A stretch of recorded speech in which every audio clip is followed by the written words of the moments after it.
Good afternoon everyone. स्वागत है आप सभी का केजीएस के इस प्लेटफॉर्म पर। हम लोग अभी पढ़ रहे हैं पॉलिटी में हम पढ़ रहे हैं प्रीएम्बल, और प्रीएम्बल में हमने जो हम प्रीएम्बल पढ़ रहे हैं, प्रीएम्बल के अंदर हमने अभी पढ़ना स्टार्ट किया है प्रस्तावना में संविधान की विशेषताएं। और संविधान की विशेषताओं में हमने पहले पढ़ा संपूर्ण प्रभुत्व संपन्न, संप्रभुता, फिर समाजवाद, पंथ निरपेक्ष और लोकतंत्रात्मक, ये चार बातें।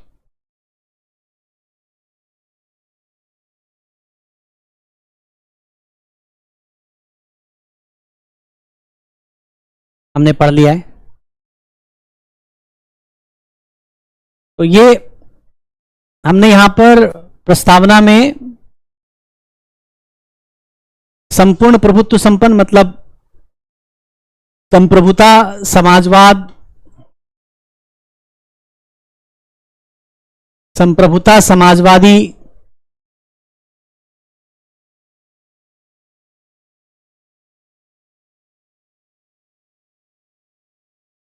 पंथ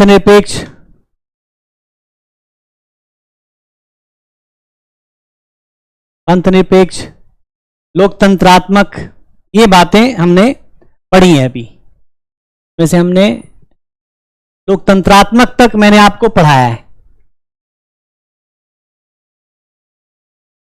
ठीक है। प्रीवियस क्लास में जो हमने पढ़ा वो यहां तक पढ़ा। क्या क्या पढ़ा? तो ये पढ़ा, संपूर्ण प्रभुत्व संपन्न पढ़ा, समाजवादी पढ़ा, पंथ निरपेक्ष पढ़ा, लोकतंत्रात्मक पढ़ा। इतनी चार बातें हमने, ठीक है। अब हम इसके आगे पढ़ना शुरू करेंगे।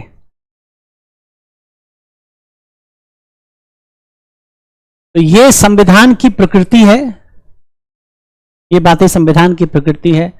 लोकतंत्रात्मक में मैंने जब प्रीवियस क्लास लिया था, पिछली क्लास लिया था, तो मैंने आपको बताया था कि हमारा जो प्रजातंत्र है वो अप्रत्यक्ष प्रजातंत्र है। और मैंने आपको उदाहरण देकर, स्विट्जरलैंड का उदाहरण देकर बताया था प्रत्यक्ष प्रजातंत्र क्या होता है।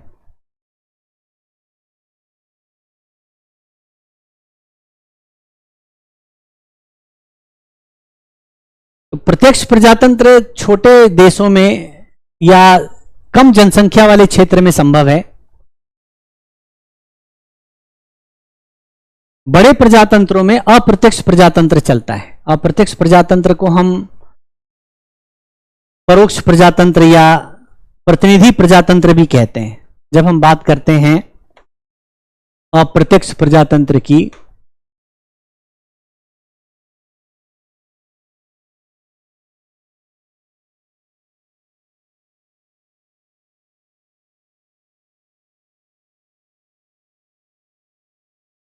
तो इसे हम रिप्रेजेंटेटिव डेमोक्रेसी या प्रतिनिधि प्रजातंत्र भी कहते हैं। इसे हम प्रतिनिधि प्रजातंत्र भी कहते हैं।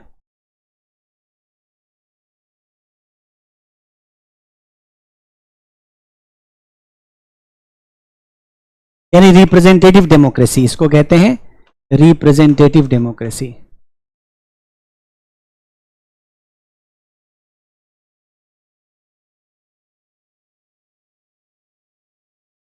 डेमोक्रेसी भी कहते हैं, ठीक है। यहां तक हमने पिछली क्लास में पढ़ाई कर लिया था। अब आगे पढ़ना शुरू करते हैं। अभी कुछ पढ़ा नहीं है, बस केवल पहले ही बात कर रहे थे हम।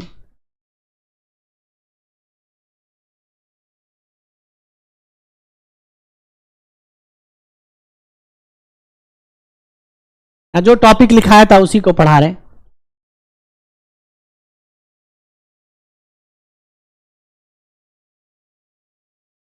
जिसका भी वीडियो नहीं चल रहा वो ग्रुप में लिख दें कि फिर से स्विच करें, रीस्टार्ट करें, चल जाएगा।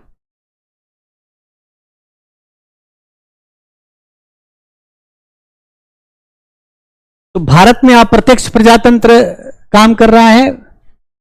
प्रत्यक्ष प्रजातंत्र मतलब जहां जनता सीधा, प्रत्यक्ष प्रजातंत्र को, इसको प्रत्यक्ष को डायरेक्ट डेमोक्रेसी कहते हैं। प्रत्यक्ष प्रजातंत्र, इसको डायरेक्ट डेमोक्रेसी कहते हैं, डायरेक्ट डेमोक्रेसी। और जो अप्रत्यक्ष होगा वहां इनडायरेक्ट हो जाएगा, इनडायरेक्ट हो जाएगा।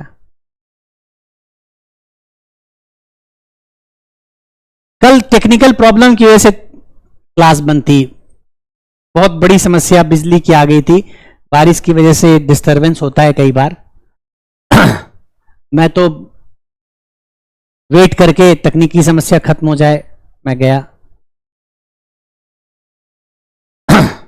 ठीक है, अब इसमें मैंने आपको स्विट्जरलैंड के बारे में बताया था कि स्विट्जरलैंड में प्रत्यक्ष प्रजातंत्र है, स्विट्जरलैंड में प्रत्यक्ष प्रजातंत्र है।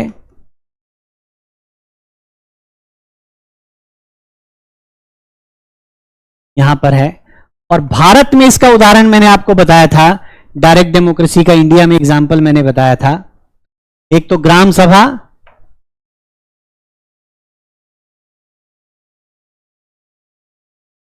और दूसरा सिस्टम ऑफ रिकॉल।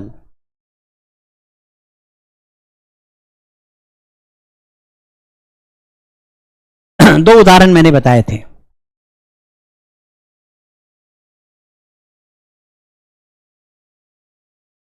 ठीक है, अभी मैं प्रियम्बल पढ़ा रहा हूं, प्रस्तावना पढ़ा रहा हूं।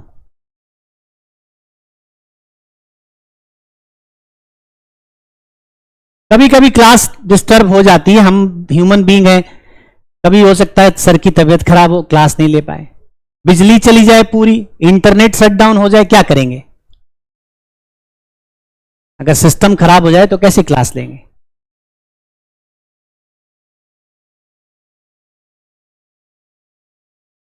ठीक है, अभी हम लोग प्रियम्बल पढ़ रहे हैं, प्रस्तावना पढ़ रहे हैं, उद्देशिका पढ़ रहे हैं, उद्देशिका पढ़ रहे हैं। ये मैंने आपको, ये उद्देशिका है, तो क्या पढ़ रहे हैं टॉपिक, ये क्लास में मत पूछिए, ये उद्देशिका पढ़ रहे हैं, प्रियम्बल पढ़ रहे हैं, प्रस्तावना भी इसके रूप में ये लिखा हुआ है संविधान में। जो टॉपिक पढ़ रहे हैं वो प्रस्तावना है। प्रस्तावना में हम पढ़ रहे हैं संविधान की प्रकृति, संविधान की प्रकृति में हम पढ़ रहे हैं लोकतंत्रात्मक। लोकतंत्रात्मक शब्द में, लोकतंत्रात्मक मतलब डेमोक्रेटिक,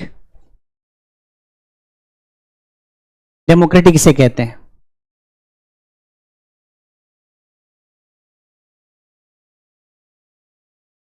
ठीक है, तो डेमोक्रेसी दो तरह का होता है, एक तो डायरेक्ट डेमोक्रेसी होती है, एक इनडायरेक्ट डेमोक्रेसी होती है।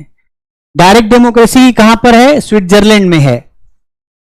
भारत में क्या उदाहरण है? ग्राम सभा उदाहरण है, सिस्टम ऑफ रिकॉल उदाहरण है। सिस्टम ऑफ रिकॉल का मतलब है कि मध्य प्रदेश में ये सिस्टम ऑफ रिकॉल चलता है। किसके लिए है? तो मध्य प्रदेश में जब जो पंचायती राज के जो प्रतिनिधि हैं उनको जनता जैसे वोट देकर पद पर बिठाती है, वैसे ही वोट देकर उनको पद से वापस बुला सकती है। ठीक है, जैसे जनता वोट देकर उनको पद पर बुलाती है, वैसे ही वोट देकर उनको वापस बुला सकती है। तो इसको कहते हैं सिस्टम ऑफ रिकॉल। चुने हुए प्रतिनिधि को अपने पद से हटाना या उसको वापस बुलाना, इसको कहते हैं सिस्टम ऑफ रिकॉल। इतना मैंने पढ़ा दिया था आपको। ठीक है, अब यहां हमने बात किया, अप्रत्यक्ष प्रजातंत्र को रिप्रेजेंटेटिव डेमोक्रेसी कहते हैं, मतलब हम अपने प्रतिनिधि चुनते हैं। अब हम लोग आगे की पढ़ाई कर रहे हैं, आप ध्यान दीजिएगा, आप डिस्कशन नहीं, क्लास में अब बिना वजह का लिखना नहीं।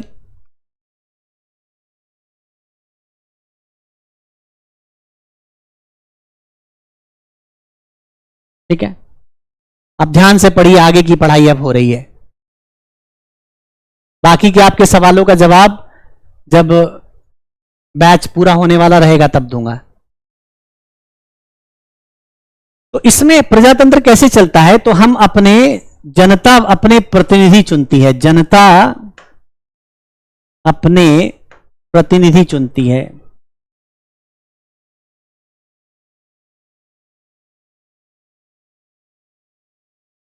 प्रतिनिधि चुनती है।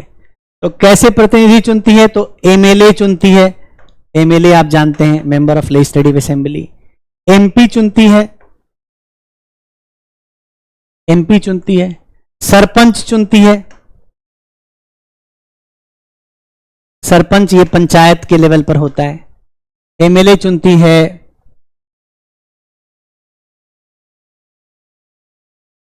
एमपी चुनती है, सरपंच चुनती है।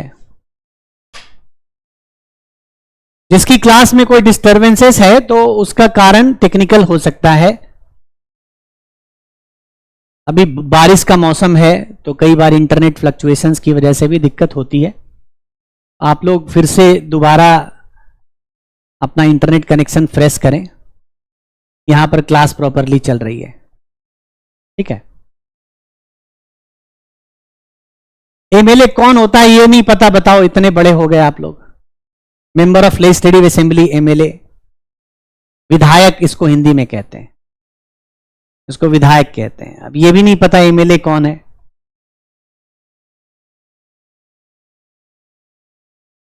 तो हमारा प्रजातंत्र कैसे चलता है, प्रतिनिधियों के द्वारा चलता है। प्रतिनिधि प्रजातंत्र है, प्रतिनिधि हमारा सरकार चलाते हैं। हम जनता अपने प्रतिनिधि चुनती है और वो प्रतिनिधि सरकार चलाते हैं, ठीक है। जनता अपने प्रतिनिधि चुनती है, वो सरकार चलाते हैं। अब ये प्रतिनिधि प्रजातंत्र में समस्याएं हैं, दिक्कतें हैं। इसको हम कहते हैं डेमोक्रेसी, इसको कहा जाता है डेमोक्रेसी डेफिसिट। एक शब्द है डेमोक्रेसी डेफिसिट। प्रजातंत्र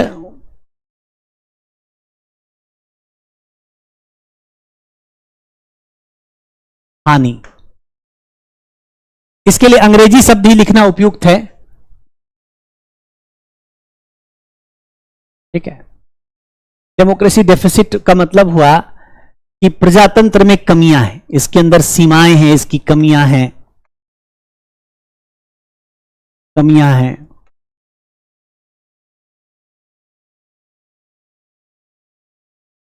तो प्रजातंत्र में एक तो जनता की सरकार, जनता की सरकार मतलब कैसे जनता की सरकार, जनता द्वारा चुनाव, जनता चयन करेगी प्रतिनिधि का, जनता द्वारा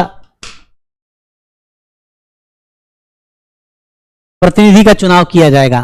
हम एमएलए चुनेंगे, वो जाकर विधानसभा में बैठेंगे, वो राज्य के स्तर पर सरकार बनाएंगे। हम एमपी का चुनाव करेंगे, वो संसद में जाकर बैठेंगे, वो मंत्री बन के सरकार चलाएंगे। तो एमएलए और एमपी राज्य और केंद्र स्तर पर क्रमशः चुनकर जाते हैं, विधानसभा और संसद में बैठते हैं, वही मंत्री बनते हैं, वो सरकार चलाते हैं। आप जो चुनाव में वोटिंग करते हैं, मतदान देते हैं, मतदान करते हैं, वो किसके लिए करते हैं, तो एमएलए एमपी चुनने के लिए करते हैं सामान्यतः।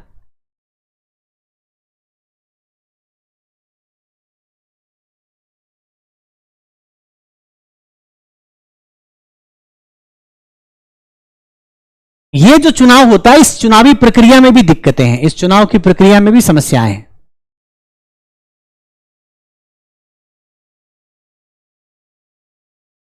इस चुनावी प्रक्रिया में भी दिक्कत होती है। कैसे दिक्कत है, क्या समस्या है, तो आप देखते हैं हमारे यहां जो मान लेते हैं एमएलए का चुनाव, भी कई राज्यों में चुनाव हुए, एमएलए का चुनाव हुआ, विधायक के लिए, विधायक चुनने के लिए चुनाव हुआ कई राज्यों में, स्टेट लेवल पे इलेक्शन हुआ। तो इस इलेक्शन में जो वोटिंग का परसेंटेज है, वोटिंग परसेंटेज, मतदान का परसेंटेज, प्रतिशत, कितने लोगों ने मतदान दिया,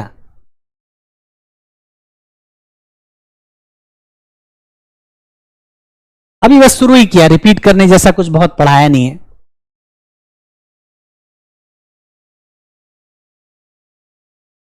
एमएलए का चुनाव भी जनता करती है, एमपी का चुनाव भी जनता करती है। आप अगर वोट देने के लिए एलिजिबल हैं तो आप वोटिंग करेंगे। अगर स्टेट के लेवल पर चुनाव हो रहा है, आप वोटिंग कर रहे हैं, तो आप एमएलए चुन रहे हैं। सेंटर के लेवल पर मतलब कंट्री के लेवल पर चुनाव हो रहा है, आप वोटिंग कर रहे हैं, तो आप एमपी को चुनते हैं। ठीक है।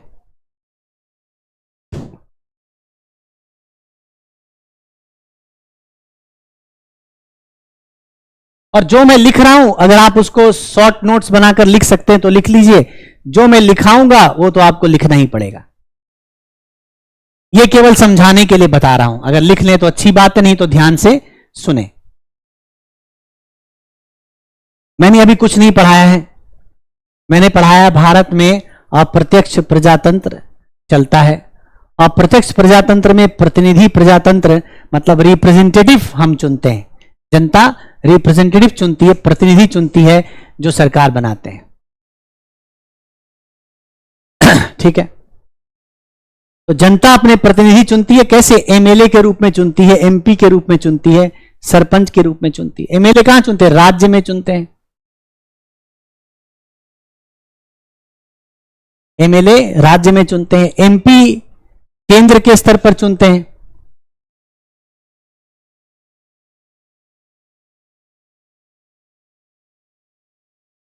और सरपंच को पंचायत के स्तर पर चुनते हैं। तो पंचायत में चुनाव होगा, सरपंच चुनेंगे। गांव में चुनाव होगा, सरपंच चुनेंगे।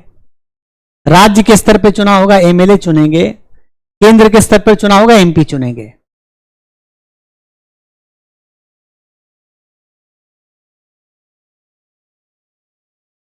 ठीक है। अब ये जो हमने एमएलए एमपी चुना, एमएलए एमपी सरकार बनाएंगे। उनकी मंत्री परिषद होगी, वो मंत्री बनेंगे, वो देश चलाएंगे, वो राज्य चलाएंगे।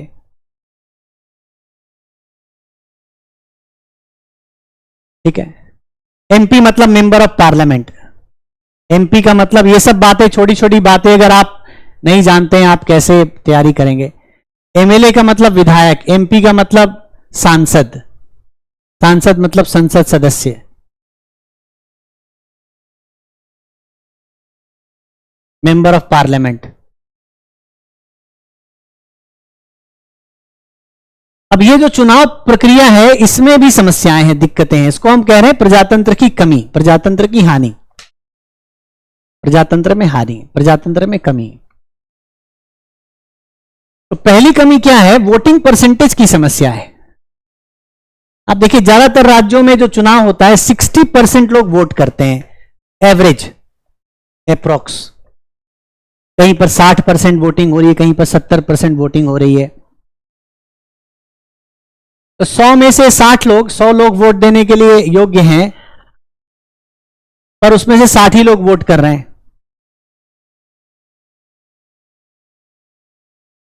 ठीक है। 60% वोटिंग हो रही है, 65% वोटिंग हो रही है।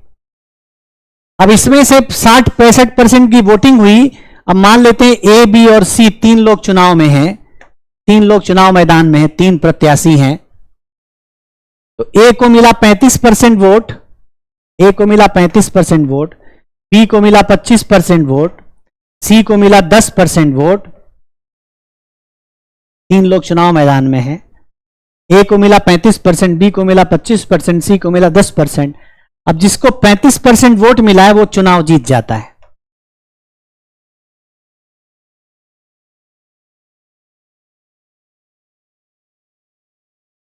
सरपंच ग्राम प्रधान के जैसा ही होता है। ठीक है।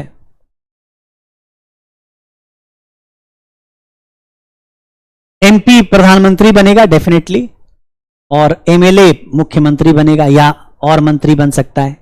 एमपी प्रधानमंत्री बनेगा और भी मंत्री बन सकता है, और एमएलए राज्य का मुख्यमंत्री बनेगा या राज्य का मंत्री बनेगा। अब कहीं कहीं पर 65%, कहीं पर 60%, कहीं पर 70%। दिल्ली में चुनाव हुआ था, 52% की वोटिंग हुई। कई जगह पर 50-52% भी होती है। मैं एक एवरेज बता रहा हूं। ठीक है। वेरी करता है, 60-65% के लगभग की वोटिंग होती है। मैं समझा रहा हूं उसको समझिए। 60% की वोटिंग एवरेज, पूरा नेशनल एवरेज लेंगे तो 60% के आसपास है।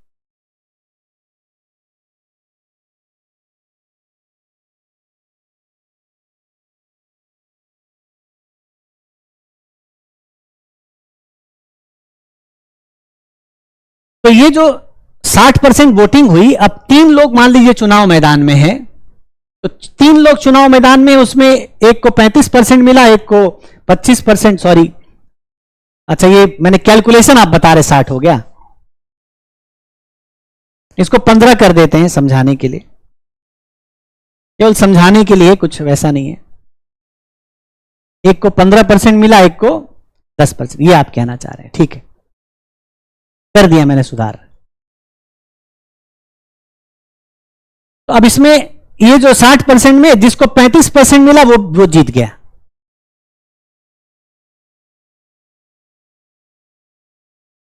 जिसको 35% मिला वो जीत गया,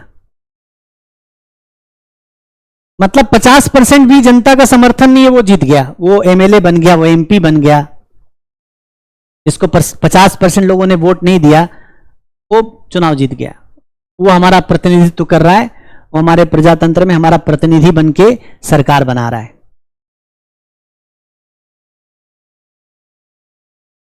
ठीक है।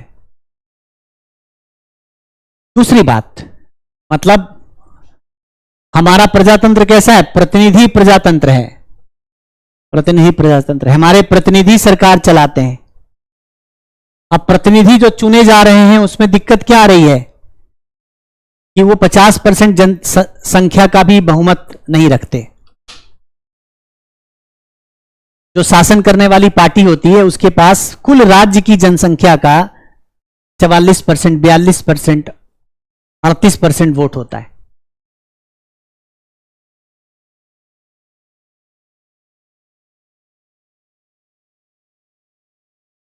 ठीक है। एक तो कमी यह है कि वोटिंग परसेंटेज कम है, यह प्रजातंत्र की कमी है, इसीलिए प्रतिनिधित्व तो प्रॉपर नहीं है। दूसरा, ये जो 60% वोट देने वाले लोग हैं, ये वोटिंग कैसे करते हैं?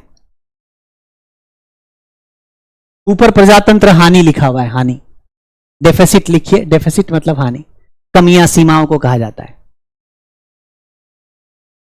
तो एक तो परसेंटेज ऑफ वोट कम है, दूसरी कमी क्या है यहां पर कि जो वोटिंग होती है, हम यहां पर हमारे देश में वोटिंग को मत देने के लिए जाति का, धर्म का, पैसे का, अन्य कई चीजों का प्रयोग किया जाता है।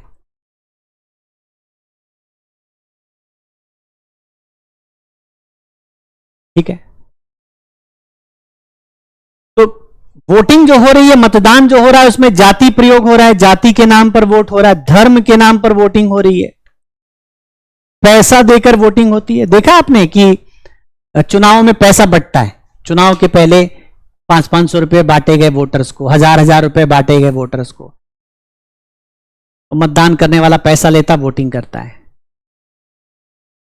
कहीं पर साड़ी बांटी जाती है, तमिलनाडु में कंप्लेन्स आए थे, वहां पर साड़ियां बंट रही हैं, रात में महिलाओं को साड़ी दी जा रही है, सुबह वो जाके जिस पार्टी ने साड़ी दिया उसको वोट करेंगे। कहीं कहीं पर तो आधा पौवा भी दिया जाता है, वो शराब की बोतल भी बंटती है। जाति के नाम पे वोट हो रहा है, धर्म के नाम पे वोट हो रहा है, पैसे के नाम पर वोट हो रहा है, वोटिंग हो रही है। तो क्या वोटिंग सही मायने में देश चलाने वाले के लिए किया जा रहा है कि बेस्ट लोगों को चुना जाए जो देश चलाएंगे, या वोटिंग किया जा रहा है हमारी जाति का होना चाहिए, हमारे धर्म का होना चाहिए, ये लो 1000 रुपए जिसने दिया उसको वोटिंग करते हैं, इसने साड़ी बांटी उसको वोटिंग करते हैं, इसने शराब पिला दी उसको वोटिंग करते हैं। तो यहां पर एक तो मतदान कम है और दूसरा मतदान संकीर्ण उद्देश्य से, छोटे उद्देश्य से, संकीर्ण कारण से मतदान दिया जाता है। संकीर्ण मतलब छोटा, छोटे कारणों से। तो लोगों को यह समझ नहीं है लोगों को यह समझ नहीं है कि हमें जनता को कैसे चुनना है, सॉरी अपने प्रतिनिधि कैसे चुनना है। जनता को यह समझ नहीं है हमें प्रतिनिधि कैसा चुनना है।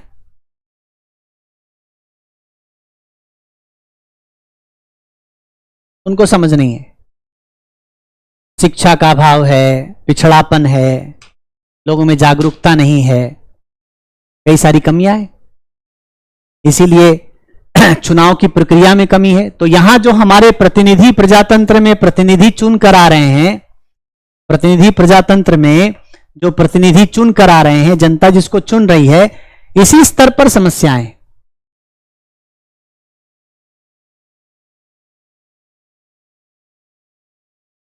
ठीक है।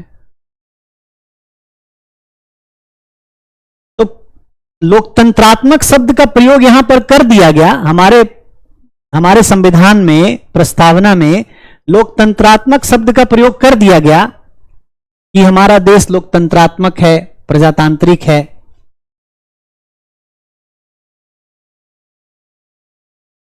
कर दिया गया, लेकिन व्यवहार में यह लोकतंत्रात्मक अभी हमने पूरी तरह से प्राप्त नहीं किया है। व्यवहार में हमने पूरी तरह से ये जो लोकतंत्रात्मक शब्द है, इसका हमने इस उद्देश्य को हमने प्राप्त नहीं किया। मतलब हमें अभी लोकतंत्रात्मक बनने के लिए प्रयास करने की आवश्यकता है। ठीक है। तो चौथा जो शब्द है यहां पर संपूर्ण प्रभुत्व संपन्न समाजवादी पंथ निरपेक्ष लोकतंत्रात्मक। लोकतंत्रात्मक हमने पढ़ लिया। ठीक है। पांचवा शब्द पढ़ेंगे गणराज्य। उसके पहले लोकतंत्रात्मक शब्द को थोड़ी राइटिंग में इसकी करवा दूं आपको। लोकतंत्रात्मक शब्द को इसको लिखवा दूं, इसकी राइटिंग करा दूं, इसको लिख लीजिए। और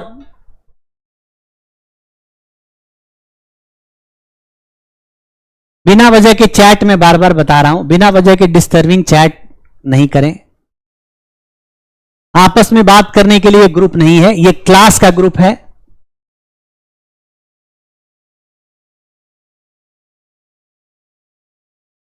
जो भी डिस्टर्ब करेगा, जो परेशान करेगा, उसको ब्लॉक कर दिया जाएगा। और जो हम टॉपिक पढ़ रहे हैं उससे बहुत ज्यादा भटकेंगे नहीं। आपके सवाल क्लास के बाद देंगे।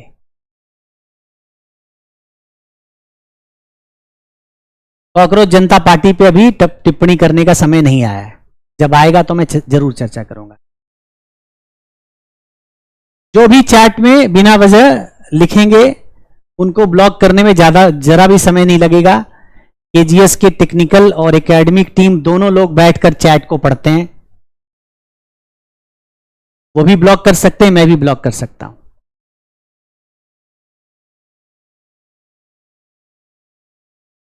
संकीर्ण कारण का मतलब होता है छोटा, तुच्छ, ऐसे कारण। तो लोकतंत्रात्मक शब्द ये जो है लिखा हुआ है संविधान में, उस पर छोटा सा नोट्स मैं लिखा रहा हूं, उसको लिख लीजिए। नोट्स कैसे बनाएं, अभी ये नोट्स मैं लिखा रहा हूं लोकतंत्रात्मक का, इसको आप लिख लीजिए। बाकी बोर्ड पर जैसे लिखा जाता है उसको वैसे ही आपको, जो शब्द मैंने बोला है, जो आपको ध्यान आता है, उसको वहां लिख लेना है। लोकतंत्रात्मक मतलब प्रजातांत्रिक। ये लोकतंत्रात्मक मतलब प्रजातांत्रिक, ये शब्द हमें लिखना है। लोकतंत्रात्मक, लोकतंत्रात्मक।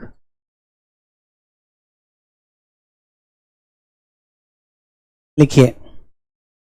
हमारे संविधान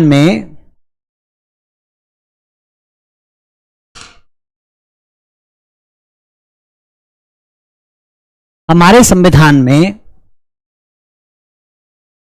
प्रस्तावना में लोकतंत्रात्मक शब्द,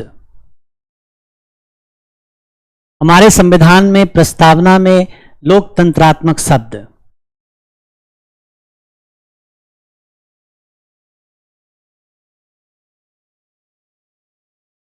प्रजातांत्रिक सरकार के लिए प्रयोग में आया है। लोकतंत्रात्मक शब्द प्रजातांत्रिक सरकार के लिए प्रयोग में आया है।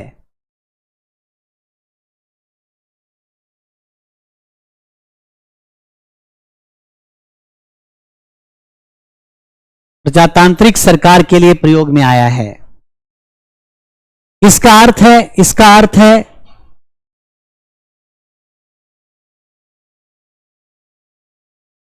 इसका अर्थ है जनता का शासन। इसका अर्थ है जनता का शासन।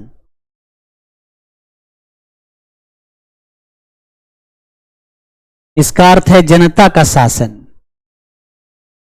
या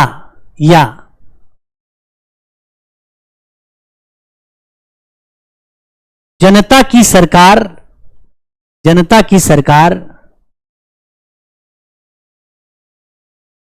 या जनता की सरकार जो जनता के लिए, जो जनता के लिए एवं जनता के द्वारा,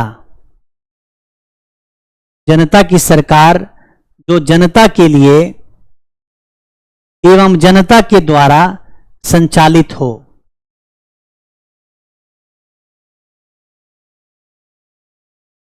या जनता की सरकार जो जनता के लिए और जनता के द्वारा संचालित हो।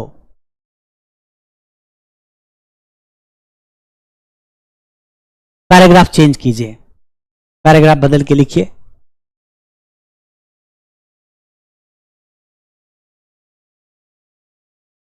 भारत में अन्य देशों की तरह, अन्य देशों की तरह अप्रत्यक्ष प्रजातंत्र, भारत में अन्य देशों की तरह अप्रत्यक्ष प्रजातंत्र लागू किया गया है।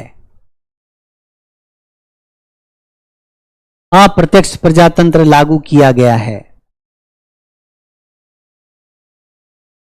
अप्रत्यक्ष प्रजातंत्र लागू किया गया है जिसमें जनता अपने प्रतिनिधि चुनती है। जिसमें जनता अपने प्रतिनिधि चुनती है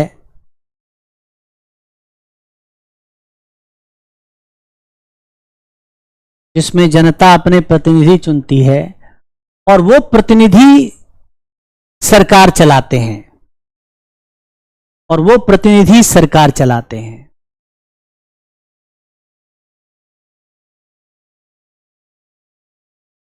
वो प्रतिनिधि सरकार चलाते हैं।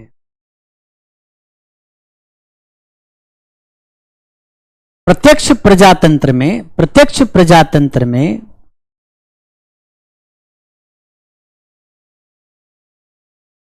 प्रत्यक्ष प्रजातंत्र में इसके ठीक विपरीत, इसके ठीक विपरीत, इसके ठीक विपरीत जनता प्रतिनिधि के द्वारा नहीं, जनता प्रतिनिधि के द्वारा नहीं,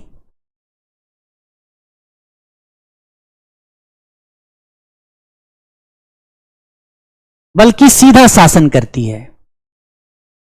इसके ठीक विपरीत जनता प्रतिनिधि के द्वारा नहीं बल्कि सीधा शासन करती है।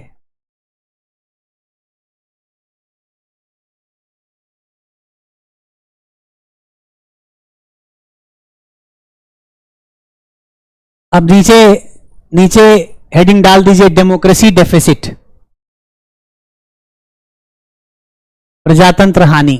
डेमोक्रेसी डेफिसिट हेडिंग डालिए।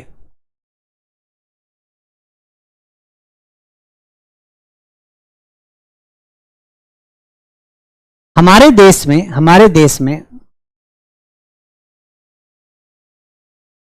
प्रजातंत्र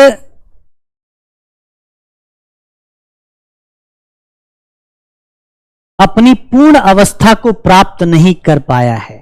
हमारे देश में प्रजातंत्र अपनी पूर्ण अवस्था को प्राप्त नहीं कर पाया है। हमारे देश में प्रजातंत्र अपनी पूर्ण अवस्था को प्राप्त नहीं कर पाया है। अभी भी, पूर्ण विराम, अभी भी प्रजातंत्र में कई कमियां हैं। अभी भी प्रजातंत्र में कई कमियां हैं। लोग लोग जाति धर्म, लोग जाति धर्म, पैसा,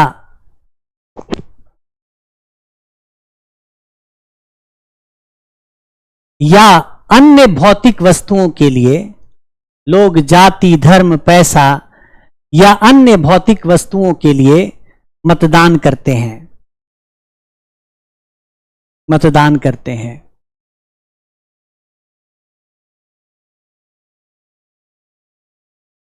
जाति धर्म पैसा या अन्य भौतिक वस्तुओं के लिए मतदान करते हैं।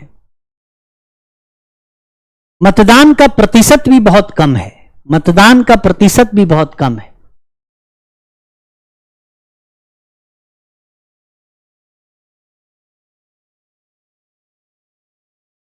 मतदान का प्रतिशत भी बहुत कम है।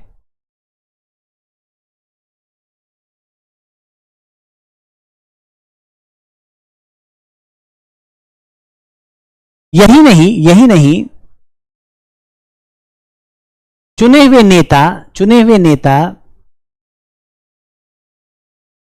यही नहीं, चुने हुए नेता जनहित प्राप्त करने के बजाय, जनहित प्राप्त करने के बजाय, चुने हुए नेता जनहित प्राप्त करने के बजाय निजी हित प्राप्त करने के लिए कार्य करते हैं।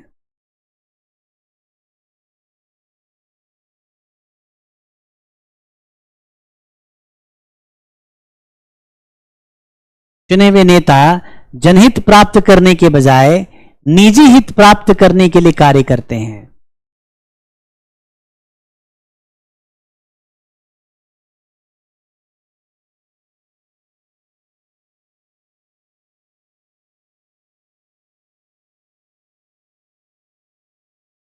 अतः हमें संविधान के उद्देश्यों को, अतः हमें संविधान के उद्देश्यों को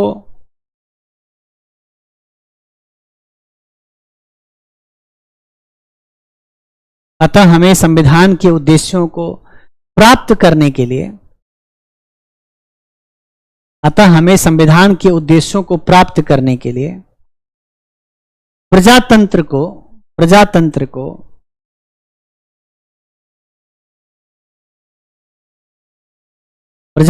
को और मजबूत बनाने की आवश्यकता है।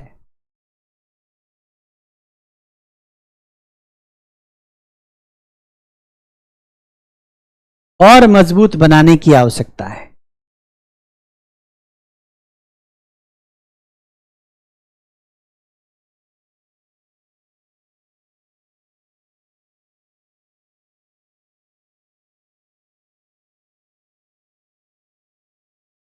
और मजबूत बनाने की आवश्यकता है। ठीक है, इतनी राइटिंग हमने अभी उस पर किया।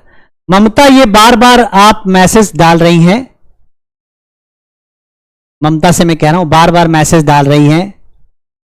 मैंने पहले भी कहा है कि मुझे इस बात का पता नहीं है कि क्लास और कब से चलेगी, और मैं जब क्लास में लिखवा रहा हूं तो आप बिना वजह मैसेज डाल रही हैं, क्लास डिस्टर्ब हो रही है इससे। ठीक है, तो जब मैं कोई काम मैं लिखा रहा हूं तो उसको लिखिए, जो पूछना है उसको लास्ट में पूछिए, डिस्टर्ब मत करिए। अभी जो बातें मुझे नहीं पता उसका जवाब बार बार आप मुझसे पूछते हैं।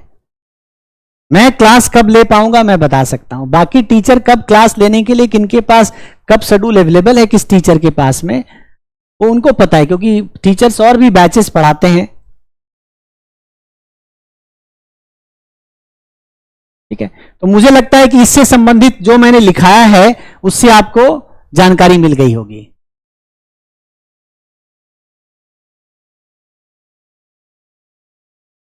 समझ गए होंगे। अब इसमें एक जो हमारे प्रियम्बल में, प्रस्तावना में एक शब्द और है, वो है यहां पर गणराज्य। गणराज्य, तो इसका गणराज्य का बहुत सिंपल सा अर्थ है। गणराज्य का, ये संविधान की प्रकृति में ये जो 5वां शब्द है वो गणराज्य है। तो गणराज्य का बिल्कुल सिंपल सा सीधा सा अर्थ है, इसको मैं यहां लिखता हूं, ये आप लिख लीजिए।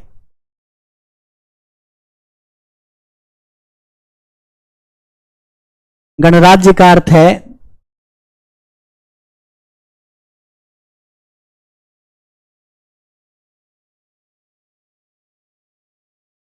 ऐसा राष्ट्र जहां राष्ट्राध्यक्ष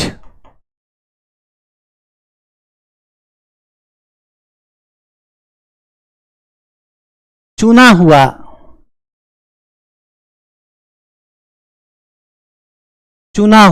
व्यक्ति हो।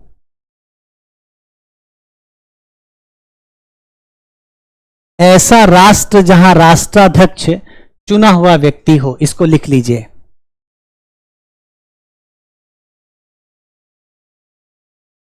गणराज्य किसे कहते हैं? जहां पर राष्ट्राध्यक्ष चुना हुआ व्यक्ति हो, इतनी ही बात लिखनी है।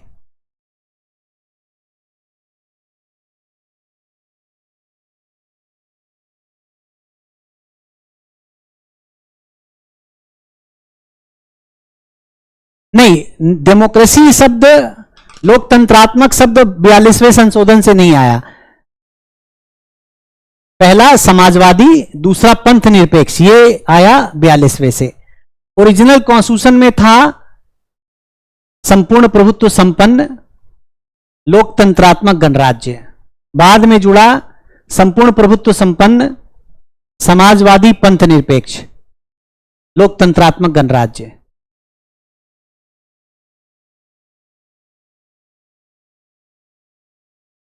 ठीक है, तो ऐसा राष्ट्र जहां राष्ट्राध्यक्ष चुना हुआ हो उसको कहते हैं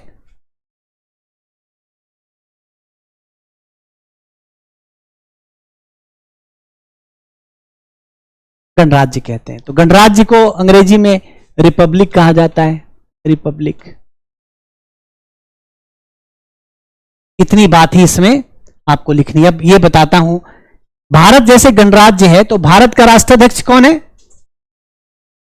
ये फ्रांस है। रिपब्लिक वर्ड जो है फ्रांस से आया है। तो इंग्लैंड गणराज्य नहीं है। क्यों इंग्लैंड गणराज्य नहीं है? वहां पर राजा होता है, सम्राट होता है, और सम्राट चुना हुआ व्यक्ति नहीं होता है। हाँ, एकता और अखंडता, एकता नहीं अखंडता शब्द भी 42वें संशोधन से आया है, लेकिन वो जो हम इसकी संविधान की विशेषता प्रकृति पढ़ रहे हैं तो उसमें जो दो शब्द है समाजवादी और पंथ निरपेक्ष। राष्ट्राध्यक्ष का मतलब राष्ट्रपति कह सकते हैं आप, जो राष्ट्र का सर्वोपरि व्यक्ति हो, राष्ट्राध्यक्ष उसको कहते हैं। तो जैसे इंग्लैंड है, वहां पर तो प्रेसिडेंट नहीं है, राष्ट्रपति नहीं है, पर राष्ट्राध्यक्ष तो है। सम्राट को राष्ट्राध्यक्ष कहते हैं इंग्लैंड में। राष्ट्राध्यक्ष मतलब राष्ट्र का सबसे ऊपर बैठा व्यक्ति।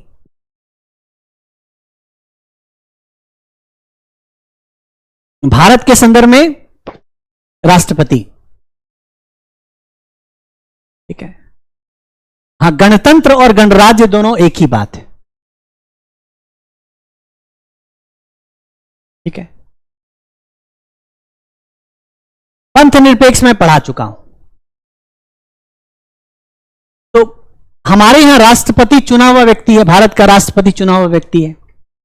लेकिन इंग्लैंड की जो महारानी है या इंग्लैंड का जो सम्राट है वो चुना हुआ व्यक्ति नहीं होता है, वो वंशानुगत है। एक ही परिवार से दूसरे, तीसरे, चौथे जनरेशन के लोग राजा बनते हैं। इंग्लैंड में, जापान में, भूटान में और कई देश है जहां पर राष्ट्राध्यक्ष जो है वो राज परिवार से हैं, वो चुने हुए व्यक्ति नहीं है, तो उनको हम गणराज्य नहीं कह सकते। राष्ट्र का प्रथम नागरिक राष्ट्रपति होता है, हम बाद में आपको पढ़ाएंगे। तो हम गणराज्य हैं, रिपब्लिक हैं। कैसे? क्योंकि हमारे यहां राष्ट्राध्यक्ष चुना जाता है। तो हम भारत की बात करें, यूएस की बात करें, फ्रांस की बात करें, ये गणराज्य हैं। इंग्लैंड की बात करें, जापान की बात करें, भूटान की बात करें, ये गणराज्य नहीं है। ठीक है। गणतंत्र और गणराज्य दोनों एक ही बात है। गणतंत्र और गणराज्य दोनों एक ही बात है, इसमें फर्क नहीं। रिपब्लिक के लिए गणतंत्र भी आता है। ठीक है। तो हमने प्रकृति संविधान की, ये जो प्रकृति है संविधान की 5 बिंदु, ये प्रकृति के पढ़ लिए। संविधान की प्रकृति के 5 बिंदु पढ़ लिए। अब हम बात करते हैं, हमारी प्रस्तावना में 4 बातें हैं। हमारी संविधान की प्रस्तावना में 4 बातें हैं।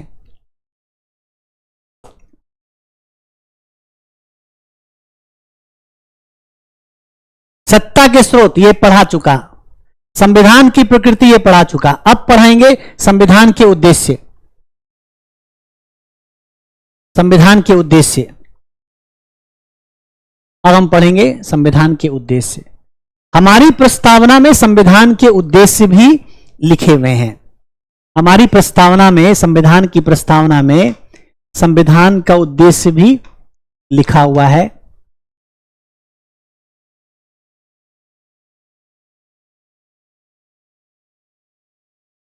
चार उद्देश्य वर्णित हैं, 4 उद्देश्य लिखे हुए हैं।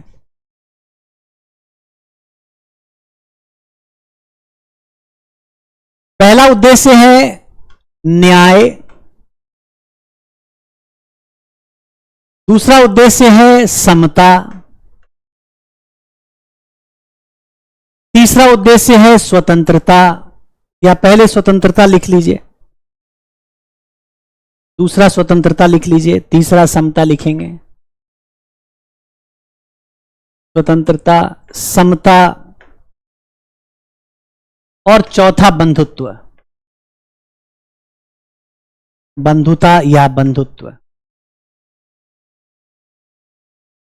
4 उद्देश्य संविधान में वर्णित हैं। 4 उद्देश्य संविधान की प्रस्तावना में लिखे हुए हैं। न्याय, स्वतंत्रता, समता, बंधुता। न्याय मतलब जस्टिस, अंग्रेजी में इसे जस्टिस, इसे लिबर्टी, इसे इक्वालिटी, इसे फ्रेटर्निटी।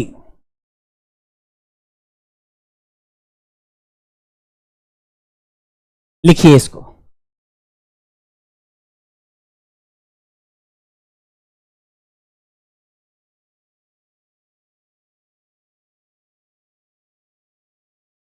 डेमोक्रेसी में जनता की सरकार बनती है, राष्ट्राध्यक्ष से कोई मतलब नहीं है। जैसे इंग्लैंड डेमोक्रेसी है, लेकिन रिपब्लिक नहीं है। रिपब्लिक का मतलब जहां पर राष्ट्राध्यक्ष चुना जाता हो।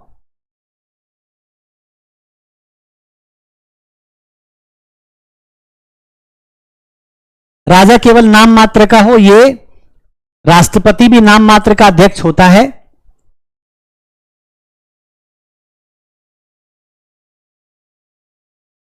वो बाद में पढ़ेंगे, बाद में समझ में आएगा।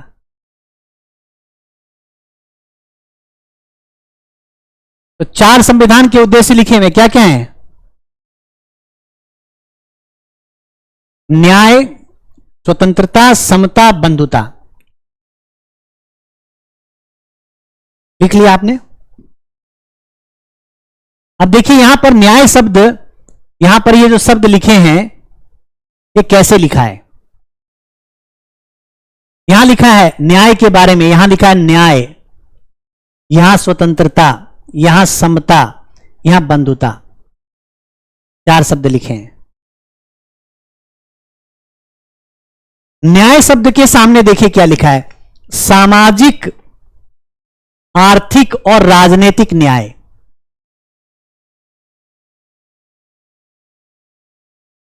सामाजिक, आर्थिक और राजनीतिक न्याय। तो पहले हम न्याय शब्द पढ़ेंगे, फिर स्वतंत्रता, फिर समता, फिर बंधुता। तो अब न्याय में लिखा है सामाजिक और आर्थिक न्याय। ये शब्द है सामाजिक, आर्थिक और राजनीतिक न्याय, 3 शब्द का प्रयोग है। तो यहां जो न्याय है, अगर हम न्याय पढ़ते हैं तो न्याय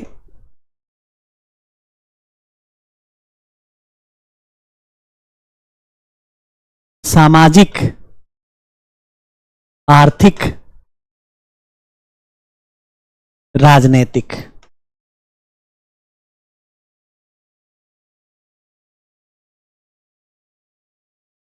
3 प्रकार के न्याय की बात की गई है लाने की।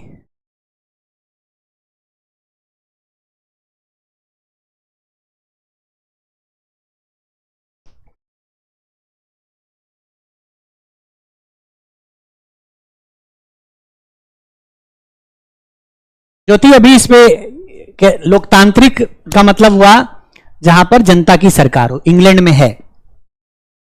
लेकिन गणराज्य का अर्थ है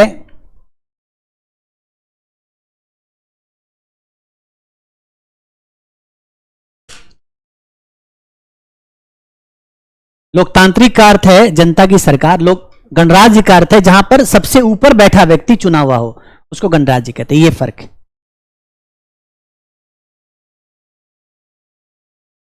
तो टॉपिक लिखते कहीं मतलब टॉपिक मैं वैसे ही पढ़ा रहा हूं, टॉपिक वैसे ही पढ़ा रहा हूं। मैंने टॉपिक पढ़ाना शुरू किया जिस टॉपिक से, उसको पहले लिखा फिर पढ़ाना शुरू किया। अब मैं सिलेबस कैसे आपको बनाकर दे रहा हूं, कोई जरूरी नहीं है कि जो सिलेबस में जिस सीक्वेंस में लिखा हुआ है उसी सीक्वेंस में पढ़ाऊं। जिस सीक्वेंस में पढ़ाया जाता है उसमें पढ़ाता हूं। तो मैंने अभी प्रस्तावना पढ़ाना शुरू किया आज से 5 क्लास पहले, और प्रस्तावना ही पढ़ा रहा हूं। प्रस्तावना में मैंने प्रस्तावना के 4 भाग में बांटा प्रस्तावना को। सत्ता का स्रोत वो मैंने पढ़ाया, फिर मैंने संविधान की प्रकृति पढ़ाया। अब मैं संविधान का उद्देश्य पढ़ा रहा हूं। संविधान के उद्देश्य में न्याय, स्वतंत्रता, समता, बंधुता ये पढ़ाऊंगा। उसके बाद आगे बढ़ूंगा, ऐसे ही पढ़ा रहा हूं।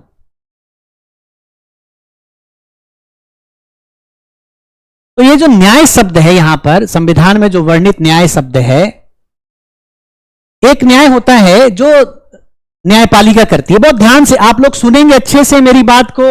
जो मैं लिख रहा हूं बोर्ड पर उस पर ध्यान देंगे, जो मैं लिखा रहा हूं उसको लिखेंगे, आपकी पढ़ाई पूरी हो जाएगी।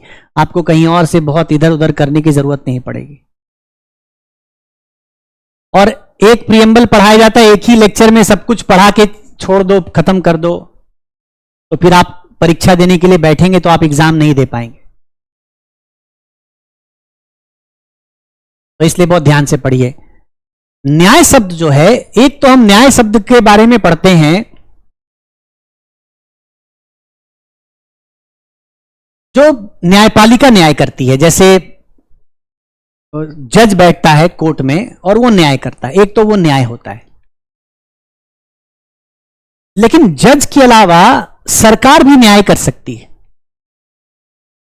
सरकार भी न्याय का काम कर सकती है। एक तो न्यायपालिका यानी जज, न्यायाधीश, वो न्याय करता है। दूसरा, सरकार भी न्याय करने का काम कर सकती है। यहां पर जो न्याय शब्द का प्रयोग किया गया है, ये सरकार के लिए, देश चलाने वालों के लिए न्याय की बात मुख्यतः कही गई है। तो न्याय, एक तो न्याय हुआ कि किसी के परिवार में हत्या हो गई, अपराधी को सजा दे दिया, न्याय हो गया।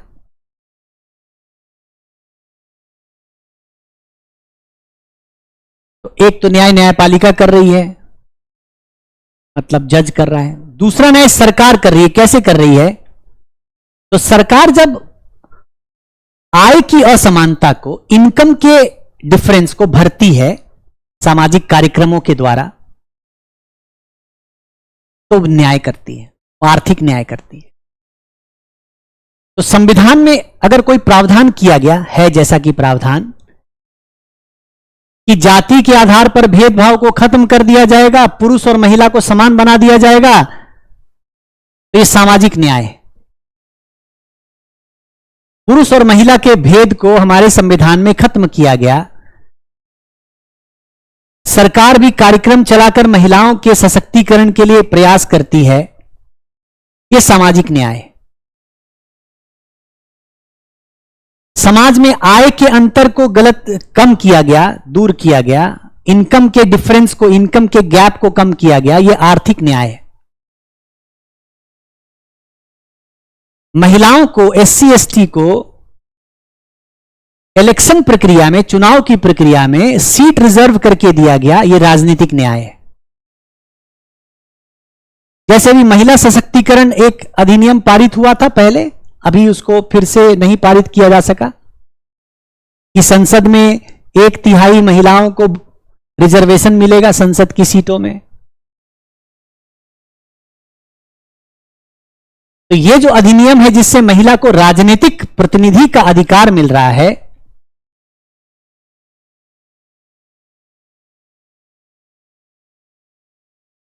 महिला को राजनीतिक प्रतिनिधित्व का अधिकार मिल रहा है, यह राजनीतिक न्याय है। तो राजनीतिक न्याय, सामाजिक न्याय, आर्थिक न्याय, ये जो तीनों न्याय हैं, ये कौन कर रहा है? ये कर सकती है, ये राज्य करेगी। राज्य करेगी मतलब ये सरकार करेगी। ये सरकार करेगी मतलब ये कार्यपालिका करेगी। इसको हिंदी में ऐसे न्याय को, इस ऐसे न्याय को हिंदी में वितरित न्याय कहते हैं। वितरित न्याय, डिस्ट्रीब्यूटिव जस्टिस।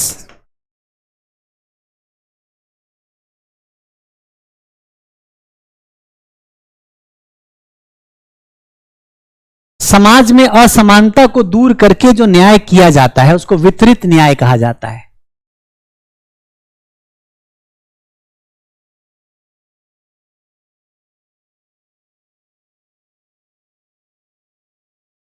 तो एक है डिस्ट्रीब्यूटिव न्याय, मतलब वितरित न्याय।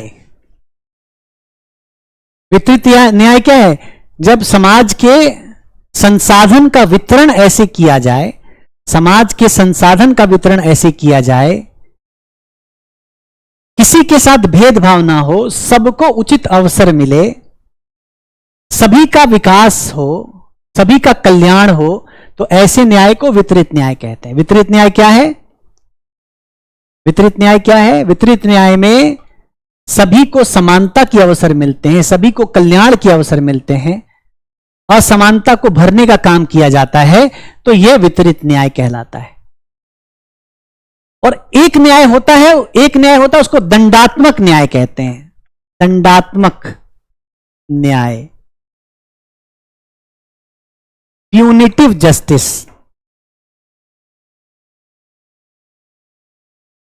प्यूनिटिव जस्टिस क्या है? प्यूनिटिव जस्टिस में, दंडात्मक न्याय में दंड दिया जाता है। न्यायपालिका वो न्याय करती है। किसी ने चोरी की, दंड दे दो। किसी की हत्या, किसी का रेप हो गया, किसी का लूटपाट हो गई, उसको दंड दे दो। ये प्यूनिटिव जस्टिस, दंडात्मक न्याय। दंडात्मक न्याय का काम करती है न्यायपालिका। ये काम जो है दंडात्मक न्याय, किसका काम है? ये न्यायपालिका का काम है। ये न्यायपालिका मतलब जज का काम है, न्यायपालिका का काम है। लेकिन ये जो वितरित न्याय है, ये राज्य का काम है, सरकार का काम है, कार्यपालिका का काम है। वितरित मतलब वितरण, बांटना।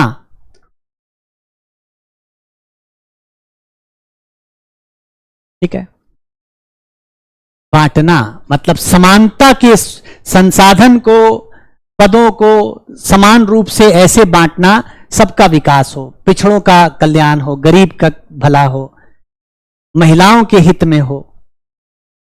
तो अगर महिलाओं को समानता का अधिकार मिला, शेड्यूल कास्ट, शेड्यूल ट्राइब को उनका अधिकार मिल रहा है, पिछड़ों को उनका अधिकार मिल रहा है, यस, डिस्ट्रीब्यूटिव जस्टिस में बीपीएल हो सकता है। बीपीएल कैटेगरी मानी बिलो पॉवर्टी लाइन, मतलब गरीब, गरीब के लिए, पिछड़े के लिए, कमजोर वर्ग के लिए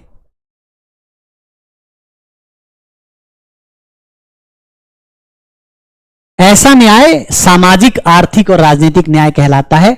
हमारे संविधान में जो न्याय शब्द की चर्चा है वो किस चीज के लिए है?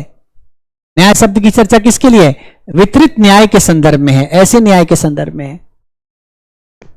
तो संविधान ऐसा न्याय प्राप्त करना चाहता है जहां पर राज्य जनता को सामाजिक रूप से एक समान बनाने का प्रयास करे, जहां सभी को आर्थिक अवसर, उचित अवसर उपलब्ध हो,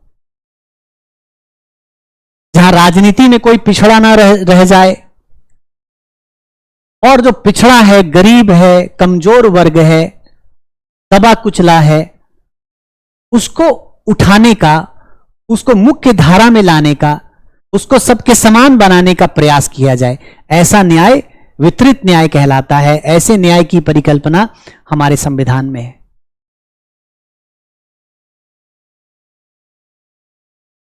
ठीक है। अब ये जरूरी नहीं है, न्याय जो परिकल्पना है, जरूरी नहीं है कि न्याय की परिकल्पना लागू 100% हो जाए। संविधान में जो जो बातें कही गई हैं वो पूरी तरह से लागू हो जाए, ये आवश्यक नहीं, जरूरी नहीं है। समय लगता है किसी भी प्रक्रिया को। हमने स्वतंत्रता की बात की, लेकिन क्या सभी लोग स्वतंत्र हैं सही मायने में? क्या महिलाओं को स्वतंत्रता है सही मायने में?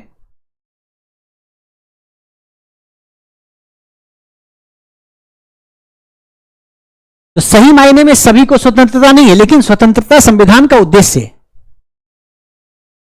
आर्थिक न्याय का उदाहरण है समान कार्य के लिए समान वेतन, एक उदाहरण है।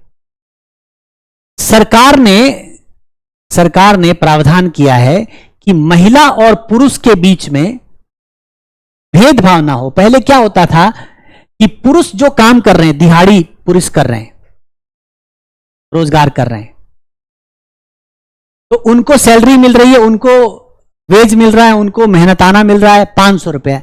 महिला काम करेगी, उसको 300 रुपए मिल रहा है। संविधान में प्रावधान किया गया है कि डीपीएसपी में समान कार्य के लिए समान वेतन दिया जाए, तो महिलाओं को भी समान वेतन मिले। यह आर्थिक न्याय है। अब संसाधन देश का कुछ लोगों के हाथ में केंद्रित है। फॉर एग्जाम्पल, किसी के पास खाने हैं, माइंस, किसी के पास सोने की खान है, कोलार गोल्ड फील्ड, केजीएफ आपने फिल्म देखी होगी। तो किसी के पास सोने की खाने हैं, कोलार माइंस है उसके पास। किसी के पास कोयले की खाने हैं, पहले रानीगंज, झरिया, या कई ऐसे कोयले के खाने थी, एरिया थे जहां पर निजी लोगों के पास खानों का स्वामित्व था। सरकार ने वो सब अपने हाथ में ले लिया और जनता के हित में उस पैसे को लगाना शुरू किया। तो असमान आय का वितरण खत्म करने के लिए सरकार संपत्तियों को जब्त करती है, जमींदारों से जमीन लेकर के किसानों में बांट देती है। यह आर्थिक न्याय का उदाहरण है।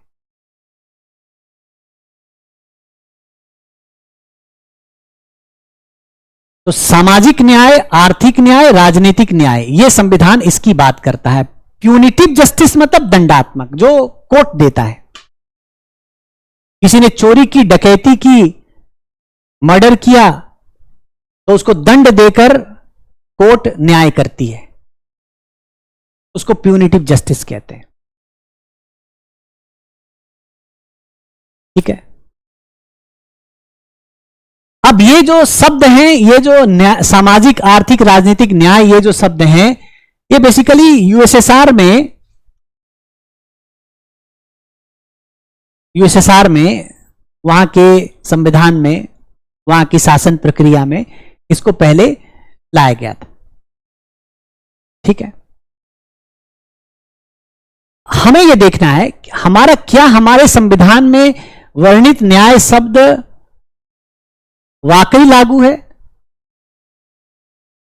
क्या वाकई में वितरित न्याय पूरी तरह से उपलब्ध है? क्या वाकई में दंडात्मक न्याय पूरी तरह से लोगों तक पहुंचा हुआ है?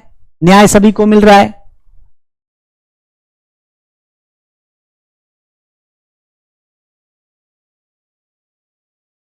तो पहली बार हम वितरित न्याय की बात करते हैं, समानता के संदर्भ में बात करते हैं, तो यहां पर कमियां हैं। अभी आप लोगों में से एक दो लोगों ने लिखा है कि महिलाओं को केवल काम करने का बराबर अधिकार है, बाकी जगह नहीं है। कोई कह रहे हैं महिलाओं को स्वतंत्र घूमने का अधिकार नहीं है। बिल्कुल सही है। अभी भी हमारे देश में जो महिला हैं, अभी भी हमारे देश में जो महिलाएं हैं, उनको पुरुषों से अधीनस्थ माना जाता है। अभी भी महिलाओं को पुरुषों से अधीनस्थ माना जाता है। अभी भी उनको फ्रीडम नहीं है कि घर के निर्णय वो खुद ले सकें, परिवार के निर्णय वो खुद ले सकें। शादी का कार्ड अगर आता है तो पुरुष के नाम से लिखकर आता है। पड़ोस में कोई समस्या हो जाए तो पुरुषों की मंडली बैठती है। अभी भी लड़कों की पढ़ाई पर ज्यादा खर्च किया जाता है, लड़कों की पढ़ाई पर ज्यादा और लड़कियों की पढ़ाई पर कम। अभी भी लड़कियों की शादी में दहेज देना पड़ता है। अभी भी वो ससुराल जब जाती हैं तो उनको घूंघट निकाल कर रहना पड़ता है। उनको फ्रीली कोई नौकरी करने के अवसर बहुत जगह ऐसा है कि नहीं है। ये कमियां हैं, अभी भी हैं। जातिगत दृष्टिकोण से देखें तो कुछ सुधार हुआ है, लेकिन फिर भी अभी भी जातिवाद हमारे देश में है। अभी भी हमारे देश में जातिवाद है। उच्च जाति श्रेणी के लोग निम्न जाति श्रेणी के लोगों को अधीनस्थ मानते हैं। अभी भी है ऐसा, लेकिन इस संदर्भ में परिवर्तन आया है। तो क्या एससी एसटी, गरीब, महिला, दबे कुचले, ये लोग सब समाज में समान स्थान प्राप्त कर चुके हैं? नहीं, लेकिन इसके प्रयास किए जा रहे हैं। क्या सभी को समान आर्थिक उपलब्धियां प्राप्त हैं? नहीं, लेकिन इसके प्रयास किए जा रहे हैं। क्या राजनीति में सभी लोगों का समान प्रतिनिधित्व है? नहीं, लेकिन इसके प्रयास किए जा रहे हैं। और बात सही है कि लड़कियों को गांव में बिल्कुल फ्रीडम नहीं होती। घर का चूल्हा चक्की उन्हीं को करना पड़ता है। वो अकेले शहर में आके रह नहीं सकती। अब ऐसा नहीं है कि सभी परिवार, सभी मां बाप अपनी बेटियों पर खर्च नहीं करते, सभी मां बाप अपनी बेटियों को प्रायोरिटी नहीं देते। मेरे भी बेटा और बेटी दोनों है।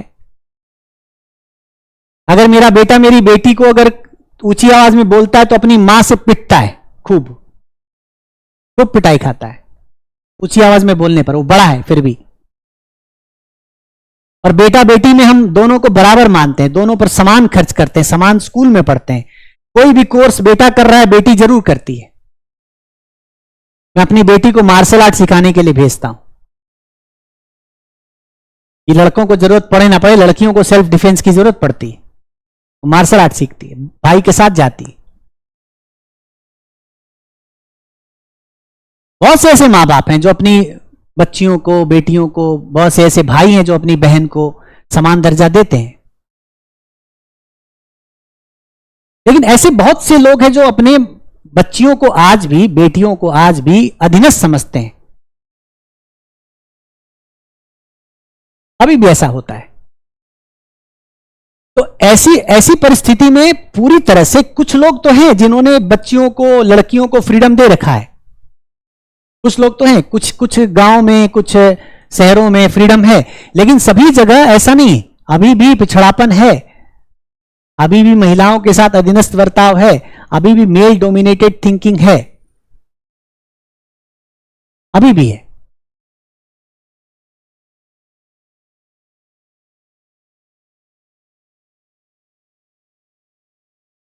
तो जो समस्या अभी भी न्याय की है, सामाजिक, आर्थिक, राजनीतिक न्याय की है, उसको प्राप्त करना संविधान का उद्देश्य है।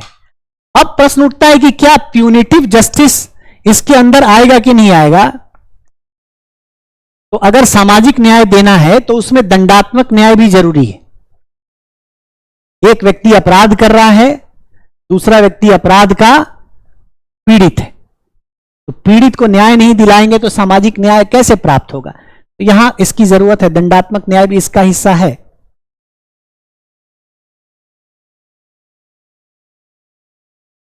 ठीक है।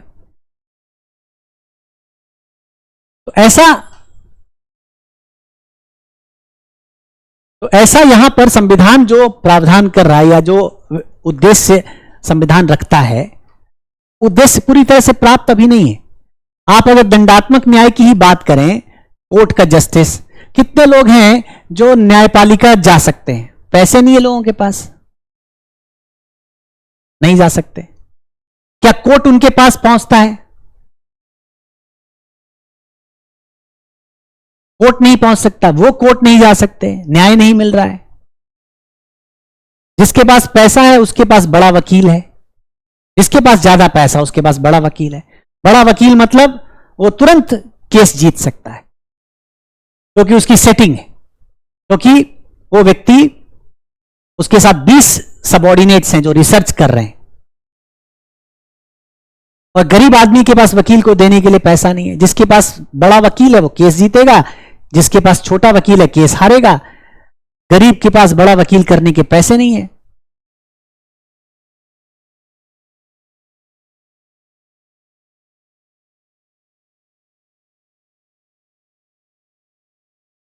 तो संविधान में न्याय शब्द की का उद्देश्य अभी भी प्रासंगिक है, अभी भी रेलिवेंट है। ऐसा नहीं कि हमने न्याय प्राप्त कर लिया और इसकी आवश्यकता खत्म हो गई, अभी भी प्रासंगिक है।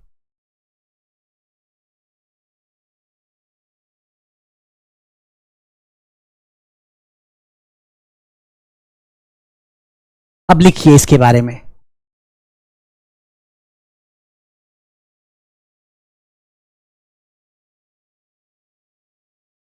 हाँ, केस लड़ते लड़ते लोग गरीब हो जाते हैं, इसीलिए केस लड़ना नहीं चाहता है गरीब आदमी।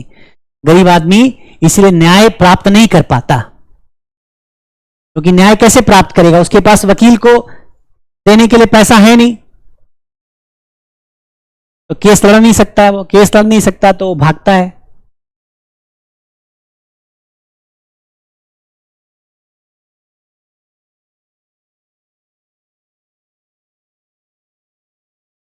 तो लिखिए, अब मैं लिख देता हूं, लिखा देता हूं, इसको लिखाने से और बातें स्पष्ट हो जाएंगी। लिखिए, न्याय हेडिंग डालिए,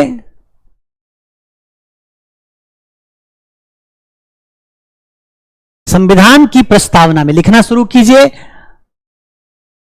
लिखना शुरू कीजिए।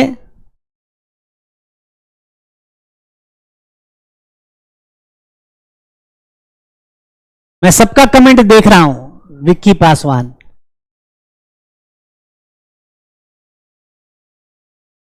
और समझ भी रहा हूं। जहां पर लगता है कि इस कमेंट पे उत्तर देना है तो उत्तर देता हूं, जहां लगता है हाँ बात ठीक कह रहे हो, अच्छी बात है, आगे बढ़ जाता हूं।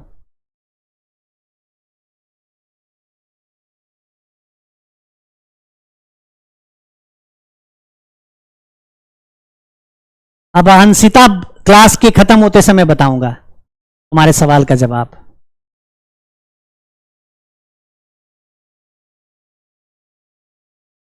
सरकार फ्री वकील देते हैं, मैं पढ़ाऊंगा, लेकिन वो फ्री वकील किसी काम के नहीं होते। नालसा के अंतर्गत फ्री वकील मिलता है, एक कानून है NALSA, national legal service authority act, लेकिन वो किसी काम का नहीं होता। अब मैं जो लिखा रहा हूं उसको लिखिए और कमेंट करना बंद कीजिए। मेरे लिखाते समय जो कमेंट करेगा, 2-3-4 बार कमेंट देख लूंगा, उसको फिर ब्लॉक कर देंगे।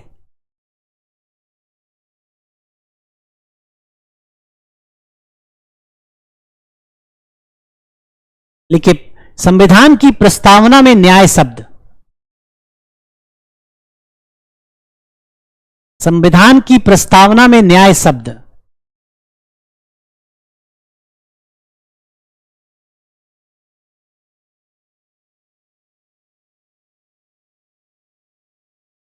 संविधान की प्रस्तावना में न्याय शब्द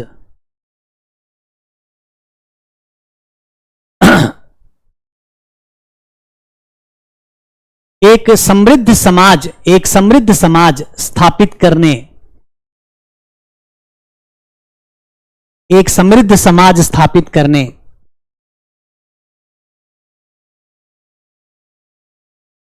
का प्रस्ताव रखता है। एक समृद्ध समाज स्थापित करने का प्रस्ताव रखता है।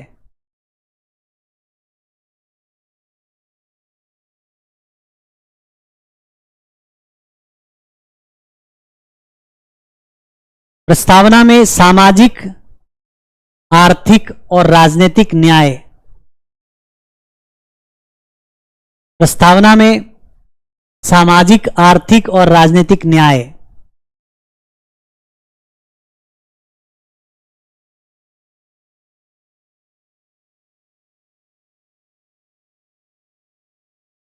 सामाजिक, आर्थिक और राजनीतिक न्याय शब्द का प्रयोग है, शब्द का प्रयोग है।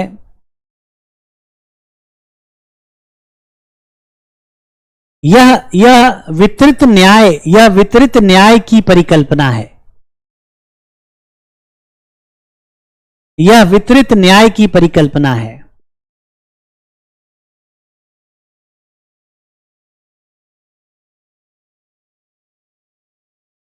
इसके अंतर्गत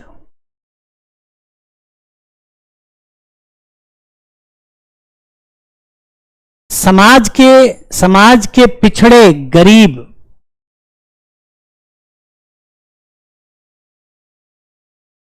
समाज के पिछड़े गरीब, इसके अंतर्गत समाज के पिछड़े गरीब, दुर्बल मतलब कमजोर, पिछड़े गरीब दुर्बल और असहाय वर्ग को, और असहाय वर्ग को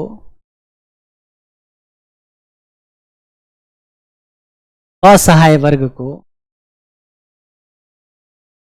समानता का अधिकार एवं अवसर,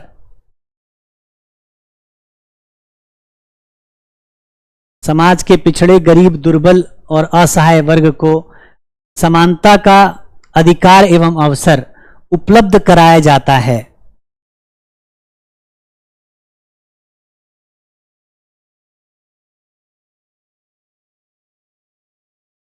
उपलब्ध कराया जाता है।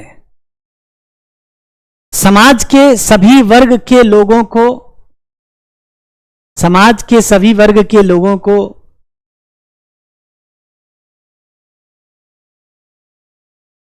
समाज के सभी वर्ग के लोगों को गरिमापूर्ण जीवन जीने का अवसर,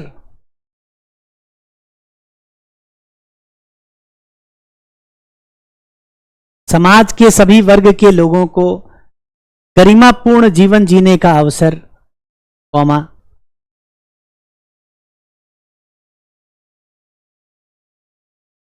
आर्थिक असमानता को दूर करना,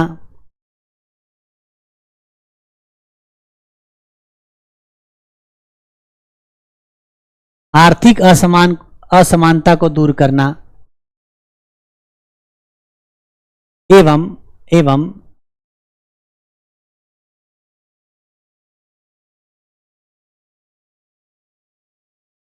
शासन प्रक्रिया में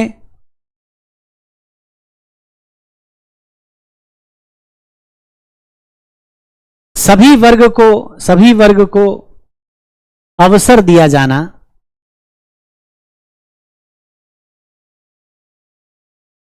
अवसर दिया जाना, शासन प्रक्रिया में समाज के सभी वर्ग को अवसर दिया जाना, अनिवार्य न्याय की प्रक्रिया है, अनिवार्य न्याय की प्रक्रिया है।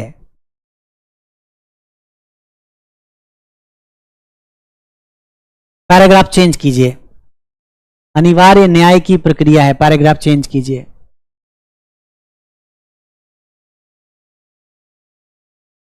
समाज में संसाधन का समुचित वितरण,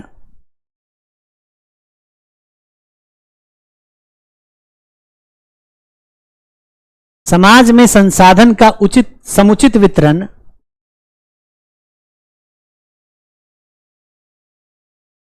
संसाधन का समुचित वितरण हमारे संविधान का मुख्य उद्देश्य है?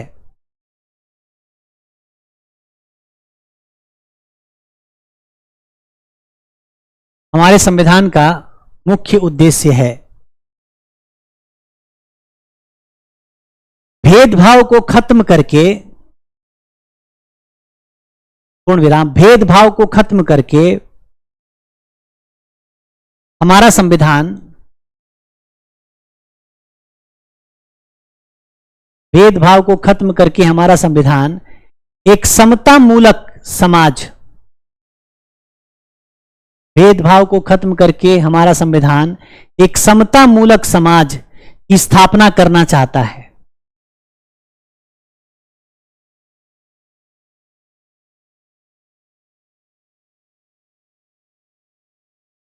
इसके लिए एक समता मूलक समाज की स्थापना करना चाहता है, पूर्ण विराम। इसके लिए डीपीएसपी, इसके लिए डीपीएसपी, डीपीएसपी मैं यहां लिख रहा हूं, डीपीएसपी, डीपीएसपी में उचित प्रावधान कर दिया गया है, डीपीएसपी में उचित प्रावधान कर दिया गया है।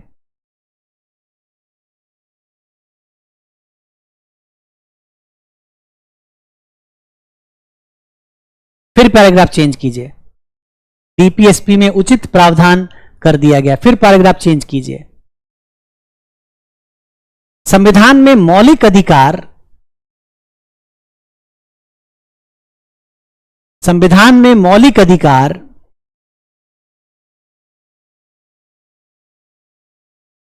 संविधान में मौलिक अधिकार की परिकल्पना भी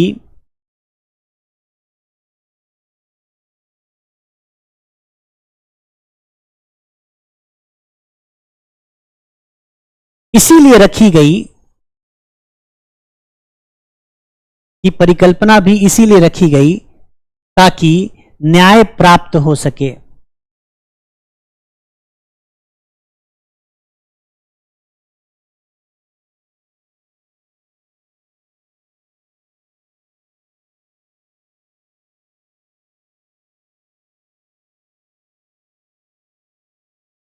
ताकि न्याय प्राप्त हो सके।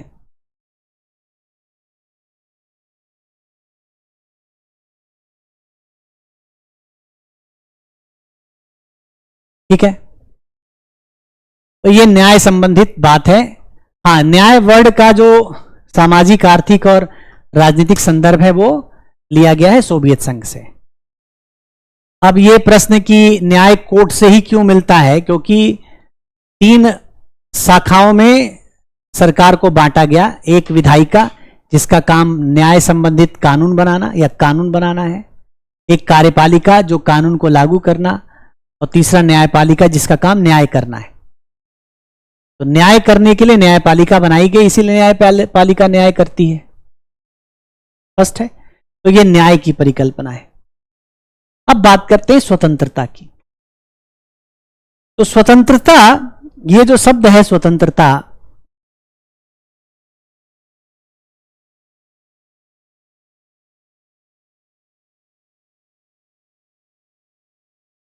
खासकर यहां जो संविधान की प्रस्तावना में जो स्वतंत्रता है,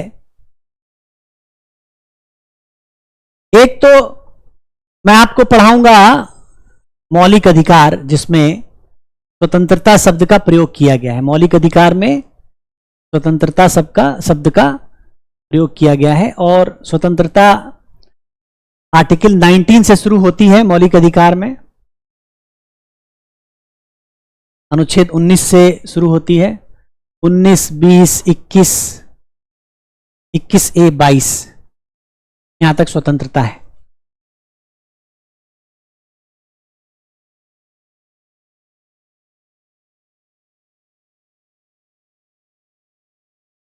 दाऊद, मेरा डाउट क्लियर कर दीजिए। क्लास खत्म हो जाए फिर डाउट पूछना।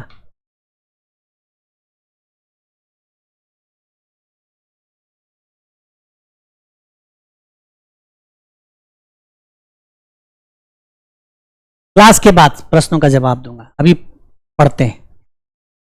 स्वतंत्रता जो शब्द प्रयोग है यहां पर, इसमें एक है विचार की स्वतंत्रता, अभिव्यक्ति की स्वतंत्रता, विश्वास की स्वतंत्रता, धर्म की स्वतंत्रता और उपासना की स्वतंत्रता।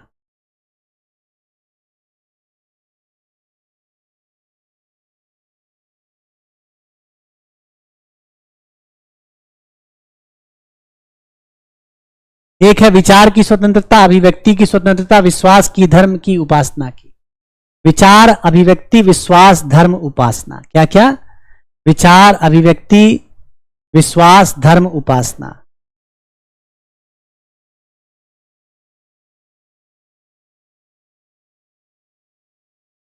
तो स्वतंत्रता शब्द है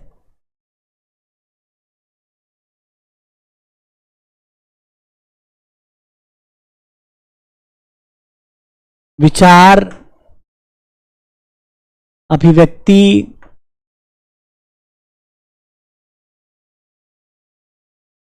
विश्वास,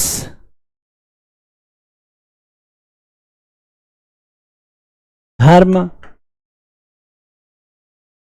उपासना।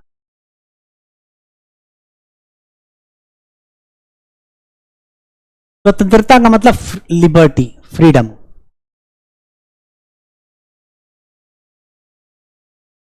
इसका अर्थ है लिबर्टी, फ्रीडम। और संविधान में ये 5 शब्द हैं, सब बताता हूं। विचार का मतलब हम जो सोचते हैं और किसी खास प्रकार के विचारधारा से जुड़ते हैं, वो विचार की स्वतंत्रता है। तो हमारे विचार साम्यवादी हो सकते हैं, कम्युनिस्ट हो सकते हैं, हमारे विचार पूंजीवादी हो सकते हैं। एक हमारा विचार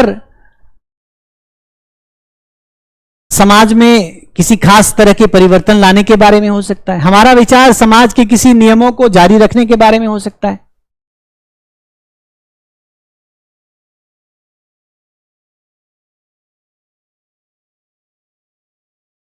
तो विचार हम रखते हैं, हम कुछ सोचते हैं, विचार करते हैं, उसकी स्वतंत्रता हमें। अभिव्यक्ति मतलब, अभिव्यक्ति का मतलब बोलना, लिखना, एक्टिंग करके, जैसे फिल्म स्टार हैं, एक्टिंग करके अभिव्यक्ति कर रहे हैं।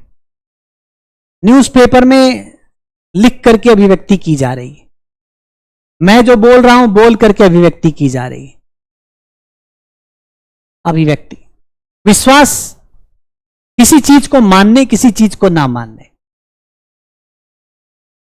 जैसे भारत में लोग, अगर कोई वस्तु को ऊपर फेंकी जाए, नीचे आ जाए, तो भारत में मानते हैं कि धरती मां ने बुला लिया। या हम लोग विश्वास रखते हैं कि यदि कोई व्यक्ति मर जाए और उसकी अस्थियों को विसर्जित कर दिया जाए, तो वो अपने गंतव्य स्थान पर उसकी आत्मा पहुंच जाती है। हमारा कुछ विश्वास है, कोई चीज मानना, कोई चीज नहीं मानना। धर्म की स्वतंत्रता का मतलब हुआ, हम हिंदू हो, मुस्लिम हो, सिख हो, ईसाई हो। हिंदू है मुसलमान बन सकता है, मुसलमान है सिख बन सकता है। अब वो उनका धर्म क्या कहता नहीं पता, पर संविधान ये कहता है कि आप किसी भी धर्म को मान सकते हैं।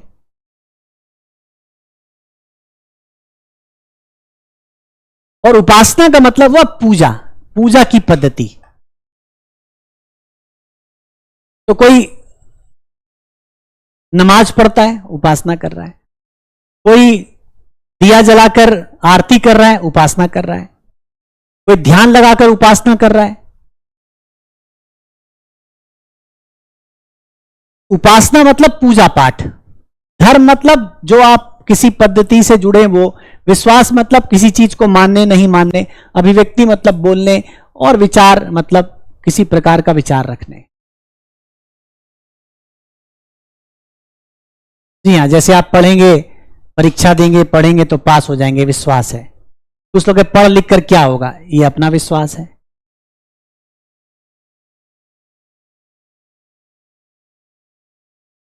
तो हमारा संविधान चाहता है, उसका उद्देश्य है कि विचार, अभिव्यक्ति, विश्वास, धर्म, उपासना, इसकी स्वतंत्रता दी जाए। और इसके लिए हमारे संविधान में मौलिक अधिकार में उपयुक्त प्रावधान किए गए हैं। मौलिक अधिकार के अंदर अधिकार में अनुच्छेद 19, 20, 21, 21A, 22, उसके अलावा 25, 26, 27, 28 इसमें धार्मिक स्वतंत्रता है।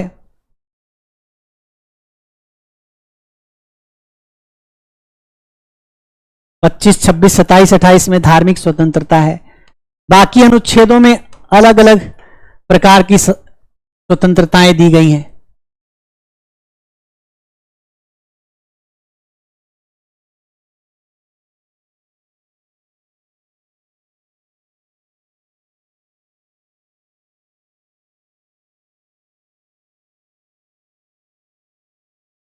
तो हमारा संविधान कहता है कि संविधान में कहा गया कि भाई हमें लोगों को स्वतंत्रता उपलब्ध करानी है। कैसे उपलब्ध कराना है?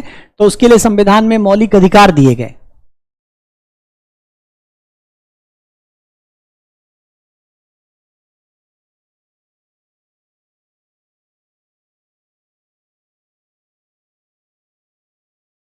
तो संविधान ने स्वतंत्रता दे दी विचार करने की, अभिव्यक्ति की, विश्वास की, धर्म की, उपासना की, और उसके लिए मौलिक अधिकार उपलब्ध करा दिए।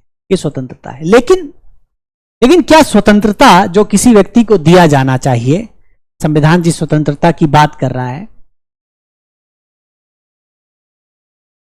सरकार ने तो अपनी तरफ से स्वतंत्रता उपलब्ध करा दी, लेकिन क्या स्वतंत्रता तो दी जानी चाहिए, वो संपूर्ण स्वतंत्रता होनी चाहिए। एक आदमी को मिलने वाली स्वतंत्रता दूसरे आदमी के अधिकार का हनन कर सकती है।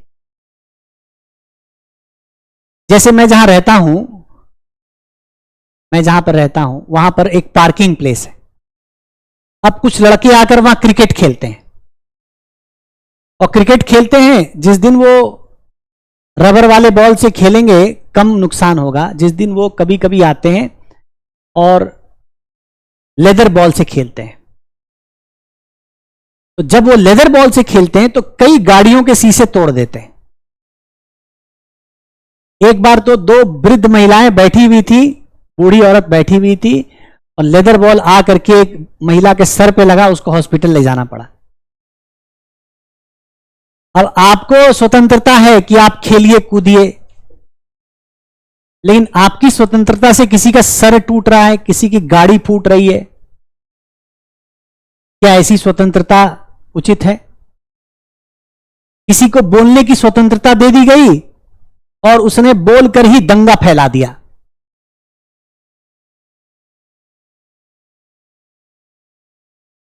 बोलकर ही दंगा फैला दिया। तो क्या बोलने की स्वतंत्रता ऐसी दे दी जानी चाहिए जिससे कि दंगा फैले?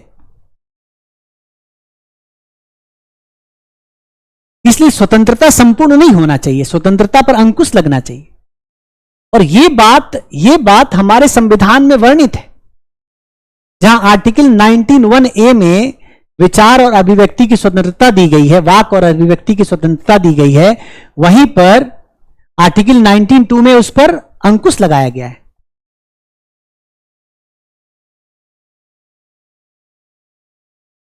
उस पर अंकुश लगाया गया है। तो एक तरफ तो अधिकार दिया गया कि आप स्वतंत्र होकर अपनी बात रखिए, विचार करिए, पूजा पाठ कीजिए, धर्म विश्वास। दूसरी तरफ इस पर अंकुश भी लगाया गया है, संविधान में मौलिक अधिकारों में अंकुश लगाया गया है। मतलब स्वतंत्रता अंकुश रहित नहीं होनी चाहिए। स्वतंत्रता अपनी दूसरों की स्वतंत्रता को यदि बाधित करे तो ऐसी स्वतंत्रता हानिकारक होती है।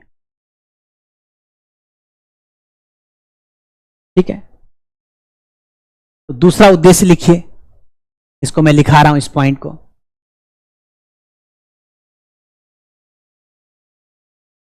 दूसरा उद्देश्य लिखिए, स्वतंत्रता हेडिंग डालिए।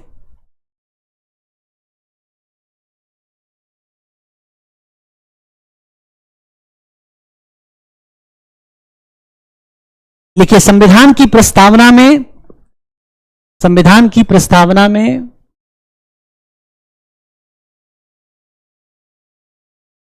विचार, अभिव्यक्ति, विश्वास, धर्म और उपासना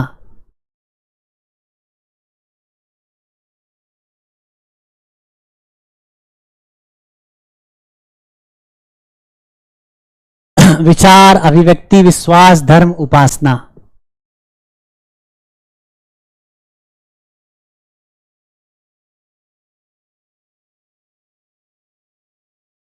संविधान की प्रस्तावना में विचार, अभिव्यक्ति, विश्वास, धर्म, उपासना की स्वतंत्रता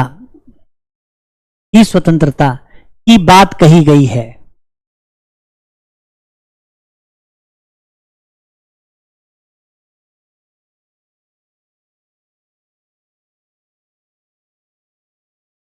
इसे प्राप्त करने के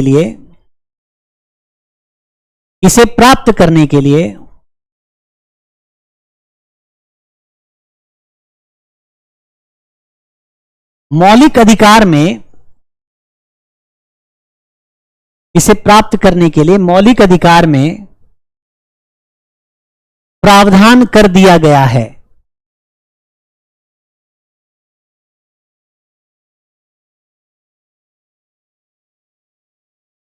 मौलिक अधिकार में प्रावधान कर दिया गया है।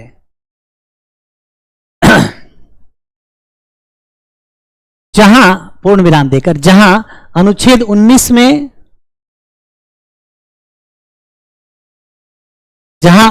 19 में अभिव्यक्ति की स्वतंत्रता, जहां अनुच्छेद 19 में अभिव्यक्ति की स्वतंत्रता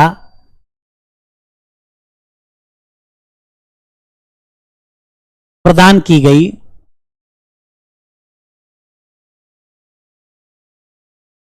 वही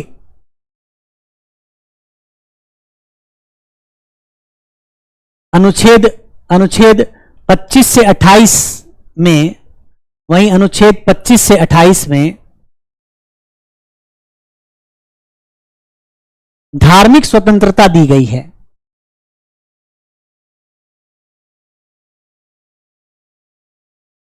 धार्मिक स्वतंत्रता दी गई है। पैराग्राफ चेंज कीजिए, पैराग्राफ बदल के लिखिए।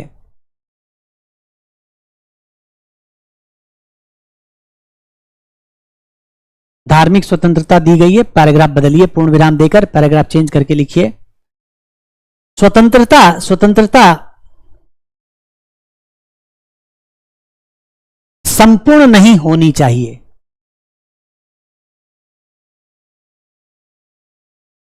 संपूर्ण नहीं होनी चाहिए, उसके साथ अंकुश भी होना चाहिए। उसके साथ अंकुश भी होना चाहिए।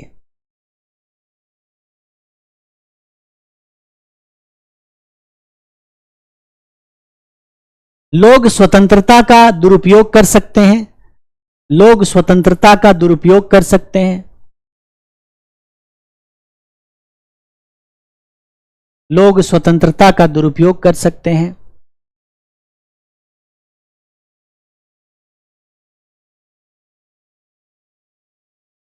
अपना हित प्राप्त करने के लिए, अपना हित प्राप्त करने के लिए लोग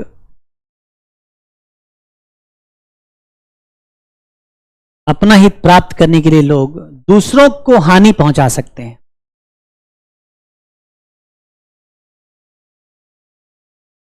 यही नहीं, लोगों द्वारा यही नहीं, लोगों द्वारा समाज और राष्ट्र को भी, लोगों द्वारा समाज और राष्ट्र को भी नुकसान पहुंचाया जाता है। लोगों द्वारा समाज और राष्ट्र को भी नुकसान पहुंचाया जाता है।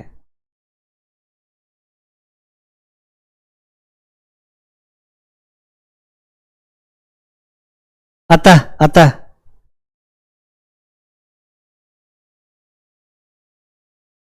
संविधान में अतः संविधान में मौलिक अधिकार अंकुश के साथ दिए गए हैं। मौलिक अधिकार अंकुश के साथ दिए गए हैं।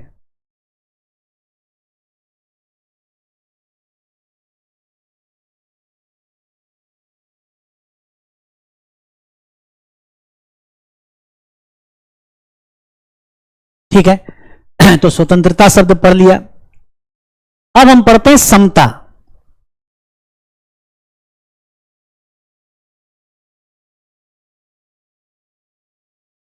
मैं दिल्ली से क्लास लेता हूं, लेकिन ऑनलाइन क्लास जहां ले रहा हूं वहां पे कोई मिल नहीं सकता।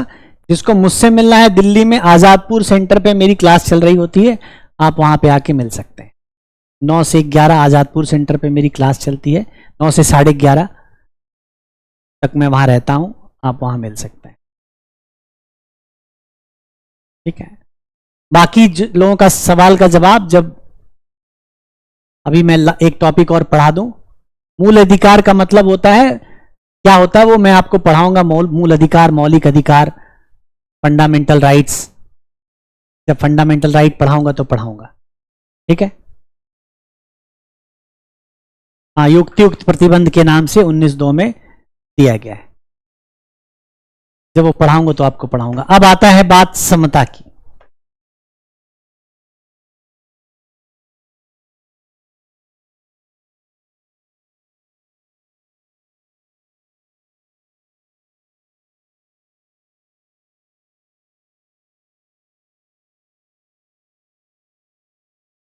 ये जो समता शब्द है,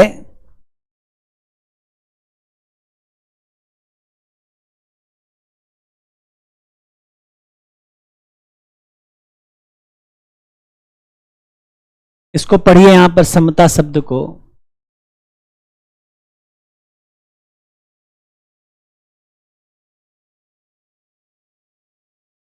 प्रतिष्ठा और अवसर की समता।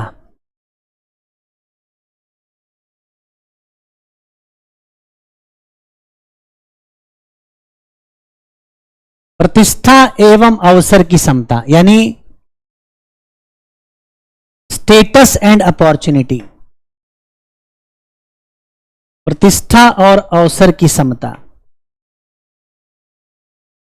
संविधान कहता है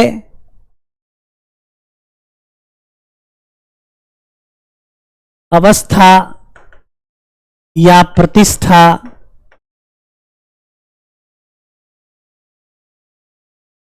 अवसर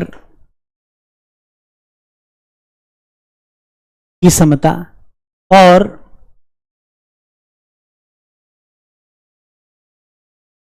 इसे सभी में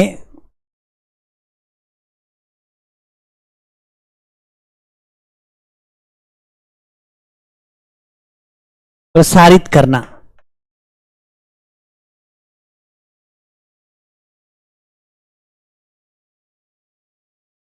इसे सभी में प्रसारित करना। पहली बात तो यह कि जब हम बात करते हैं, समता शब्द का प्रयोग करते हैं, समता शब्द का प्रयोग करते हैं, तो इसका संबंध है ऐसे दो वर्गों के बीच खाई को भरना जो एक दूसरे से भिन्न हो।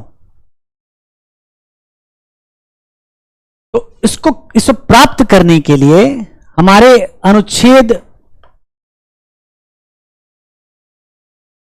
संविधान के अनुच्छेद 14, 15, 16, 17, 18 चार प्रावधान है, 5 प्रावधान है, जिसमें 4 बहुत महत्वपूर्ण है। 14, 15, 16, 17 4 महत्वपूर्ण है।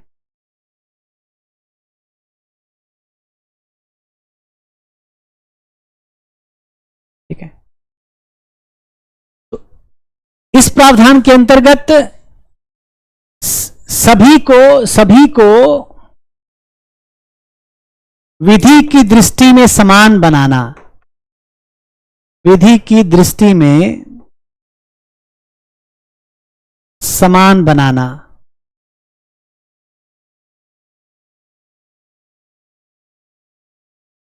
समाज में सभी वर्ग को समान स्थान उपलब्ध कराना।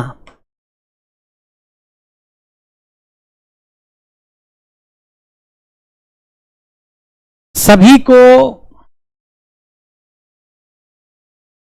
उन्नति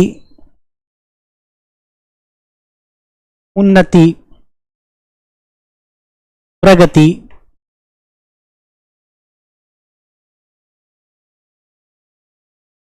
रोजगार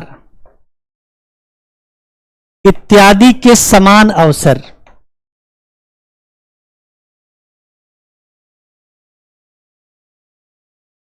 सभी को उन्नति प्रगति रोजगार इत्यादि के समान अवसर।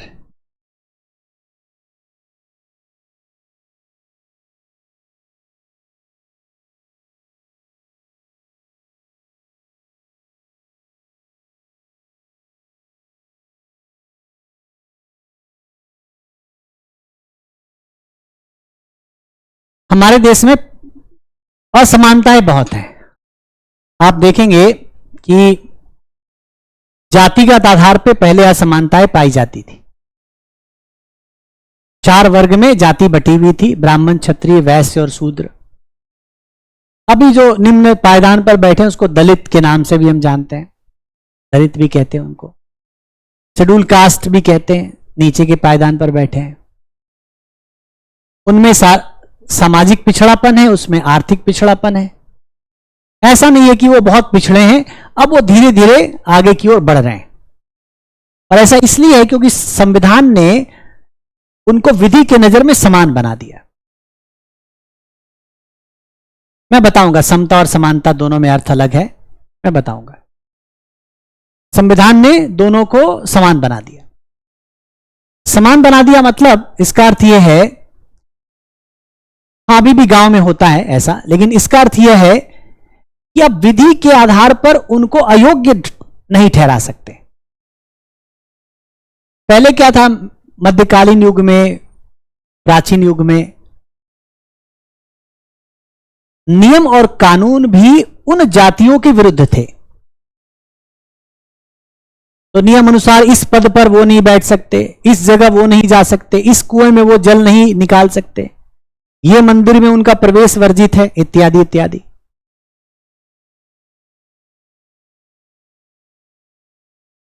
लेकिन अब विधि कहती है सब लोग समान हैं। अब उनका किसी तालाब से पानी निकालना, कुएं से जल भरना, किसी मंदिर में जाना, कोई रिस्ट्रिक्शन नहीं। इससे क्या है, उनको प्रतिष्ठा मिल रही है, उनकी प्रतिष्ठा। और नौकरियों में, आर्थिक मामलों में, सब में उनको समान अवसर मिल रहा है, समान अवसर दिया जा रहा है। तो संविधान बनाकर, संविधान के द्वारा ऐसे पिछड़े, गरीब, दलित वर्ग इत्यादि वर्ग को समान अवसर उपलब्ध कराना, ये समता का सिद्धांत है। उनकी अवस्था में परिवर्तन, उनकी प्रतिष्ठा प्राप्त करना, उनको समान अवसर देना। और विधि बनाकर, विधि की दृष्टि में उनको एक समान बनाया गया। उन वर्गों को समाज में एक समान बनाने के प्रयास किए गए। रिजर्वेशन एक अच्छा उदाहरण है। रिजर्वेशन एक अच्छा उदाहरण। रिजर्वेशन के माध्यम से जो समाज का पिछड़ा दलित वर्ग है उसको अवसर मिला कि नौकरियों में प्रतिनिधित्व कर सके, नौकरियों में वो भी अपनी जगह बना सके।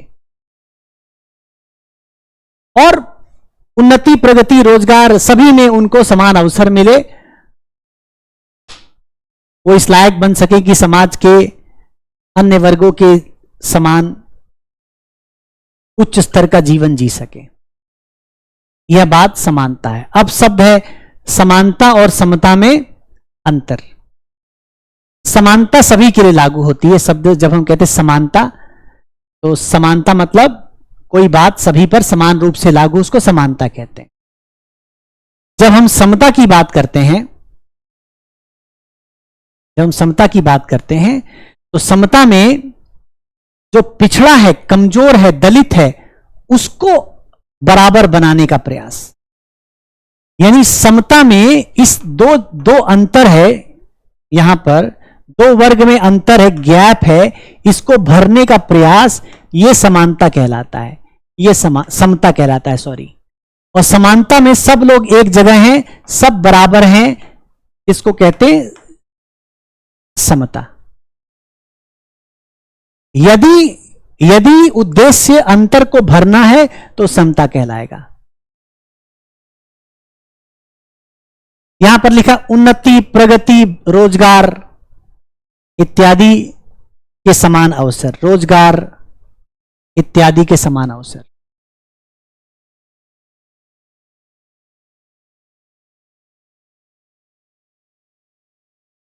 ठीक है, तो हमारा संविधान समाज में एक ऐसा संबंध प्राप्त करना चाहता है, एक ऐसी सामाजिक अवस्था प्राप्त करना चाहता है जिसमें सभी वर्गों के लोग समान हो, सबकी अवस्था समान हो,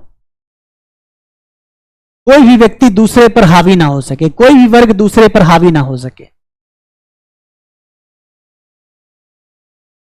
स्पष्ट है? अब आपके प्रश्न का समय है। आज लिखाने का समय नहीं है, इसको आप खुद से लिख लीजिए, अगर कल समय मिलेगा तो लिखा दूंगा। कल हम लोग प्रस्तावना खत्म करेंगे और मौलिक अधिकार शुरू करेंगे।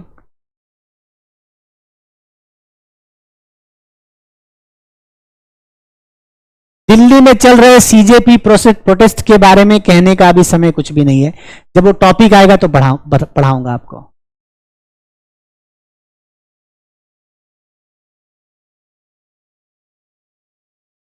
कई बार ऐसा होता है कि न्याय प्रक्रिया में गलती हो जाती है, विशाल लिख रहा है क्वेश्चन, गलती हो जाती है, उसके लिए कुछ नहीं कर सकते। भारत, यूनाइटेड किंगडम दोनों लोकतांत्रिक देश है। भारत गणराज्य इसलिए है क्योंकि वहां पे राष्ट्रपति चुना जाता है। यूके में राष्ट्रपति नहीं है, सम्राट है, वो चुना नहीं जाता। जहां पर चुना हुआ राष्ट्रपति या राष्ट्राध्यक्ष होगा वहां पर होगा गणतंत्र, गणराज्य।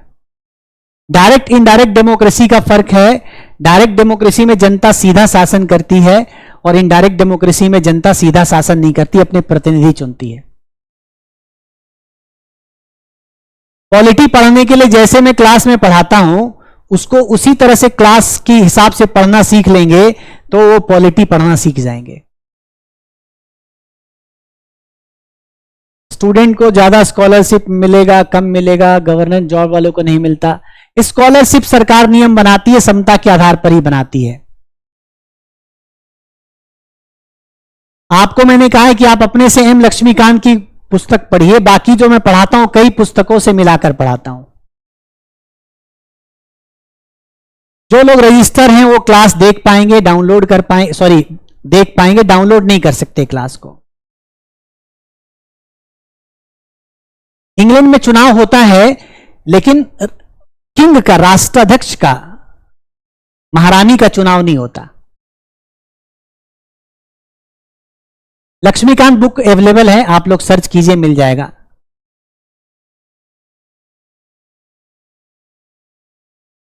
भरत तिवारी केस जो हुआ है उस पर पुलिस की कमियां हैं, पुलिस में समस्याएं थी, एक कॉन्स्पिरेसी थी, उस पर हम लोग बाद में बात करेंगे मौलिक अधिकार पढ़ते समय।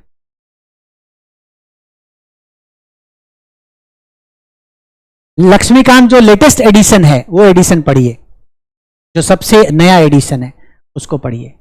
अगर नया नहीं मिल रहा है, एक पुराना मिल रहा है, थोड़ा वेट कर लीजिए, जब उपलब्ध होगा तब खरीद लीजिएगा।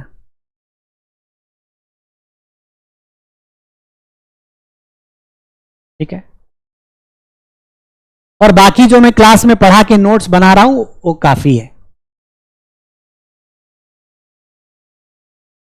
अभी से नोट्स बनाना शुरू कीजिए जो मैं क्लास में पढ़ा रहा हूं। अभी तक महिलाओं को 1/3 बहुमत मिला नहीं है। पीपीटी डलवाने की कोशिश की जाती है। हाँ, सम्राट आसी सम्राट क्रूअल हो सकता है लेकिन वो वंशानुगत ही है वहां पर। न्यूज़पेपर जो अंग्रेजी पढ़ सकते हैं हिंदू पढ़िए, हिंदी नहीं तो दैनिक जागरण, जनसत्ता पढ़ सकते हैं। एडिशन मुझे नहीं पता, आप एडिशन देख लीजिए, नया सबसे नया एडिशन देख लीजिए।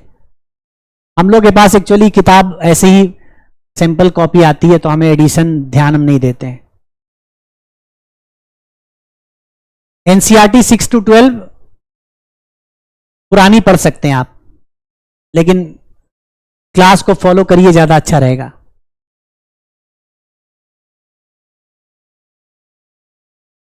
तीसरा पॉइंट है सभी को उन्नति, प्रगति, रोजगार इत्यादि के समान अवसर।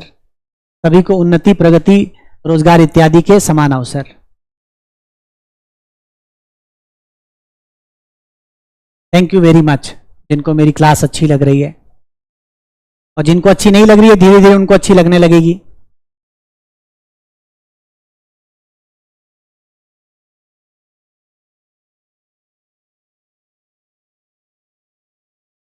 और कृपया करके आप मुझे और क्लास कब चलेगी वो मत पूछा कीजिए, क्योंकि मुझे पता नहीं होता, दूसरे टीचर के पास सेशन कब उपलब्ध है मुझे नहीं पता। Thank you Bushra. 8वां सेशन अगर उपलब्ध, 8वां एडिशन उपलब्ध है, खरीद लीजिए।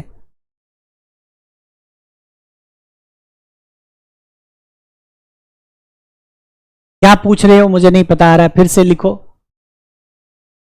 अब टेस्ट लेंगे, आपको इस सैटरडे को टेस्ट देंगे। टेलीग्राम ग्रुप देखता हूं कैसे कर सकते हैं।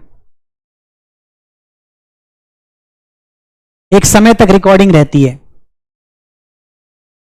कानून के समक्ष समता के बारे में बाद में पढ़ाऊंगा।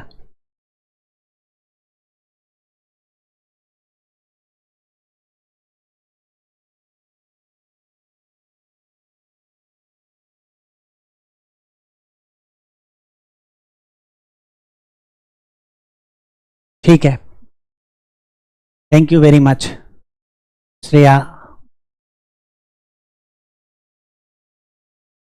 दीपाली, अमीशा।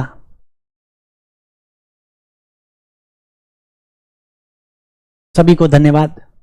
और बताइए, और कुछ वैसा मुझे दिख नहीं रहा है, तो अब कल मिलते हैं। सी यू टुमारो।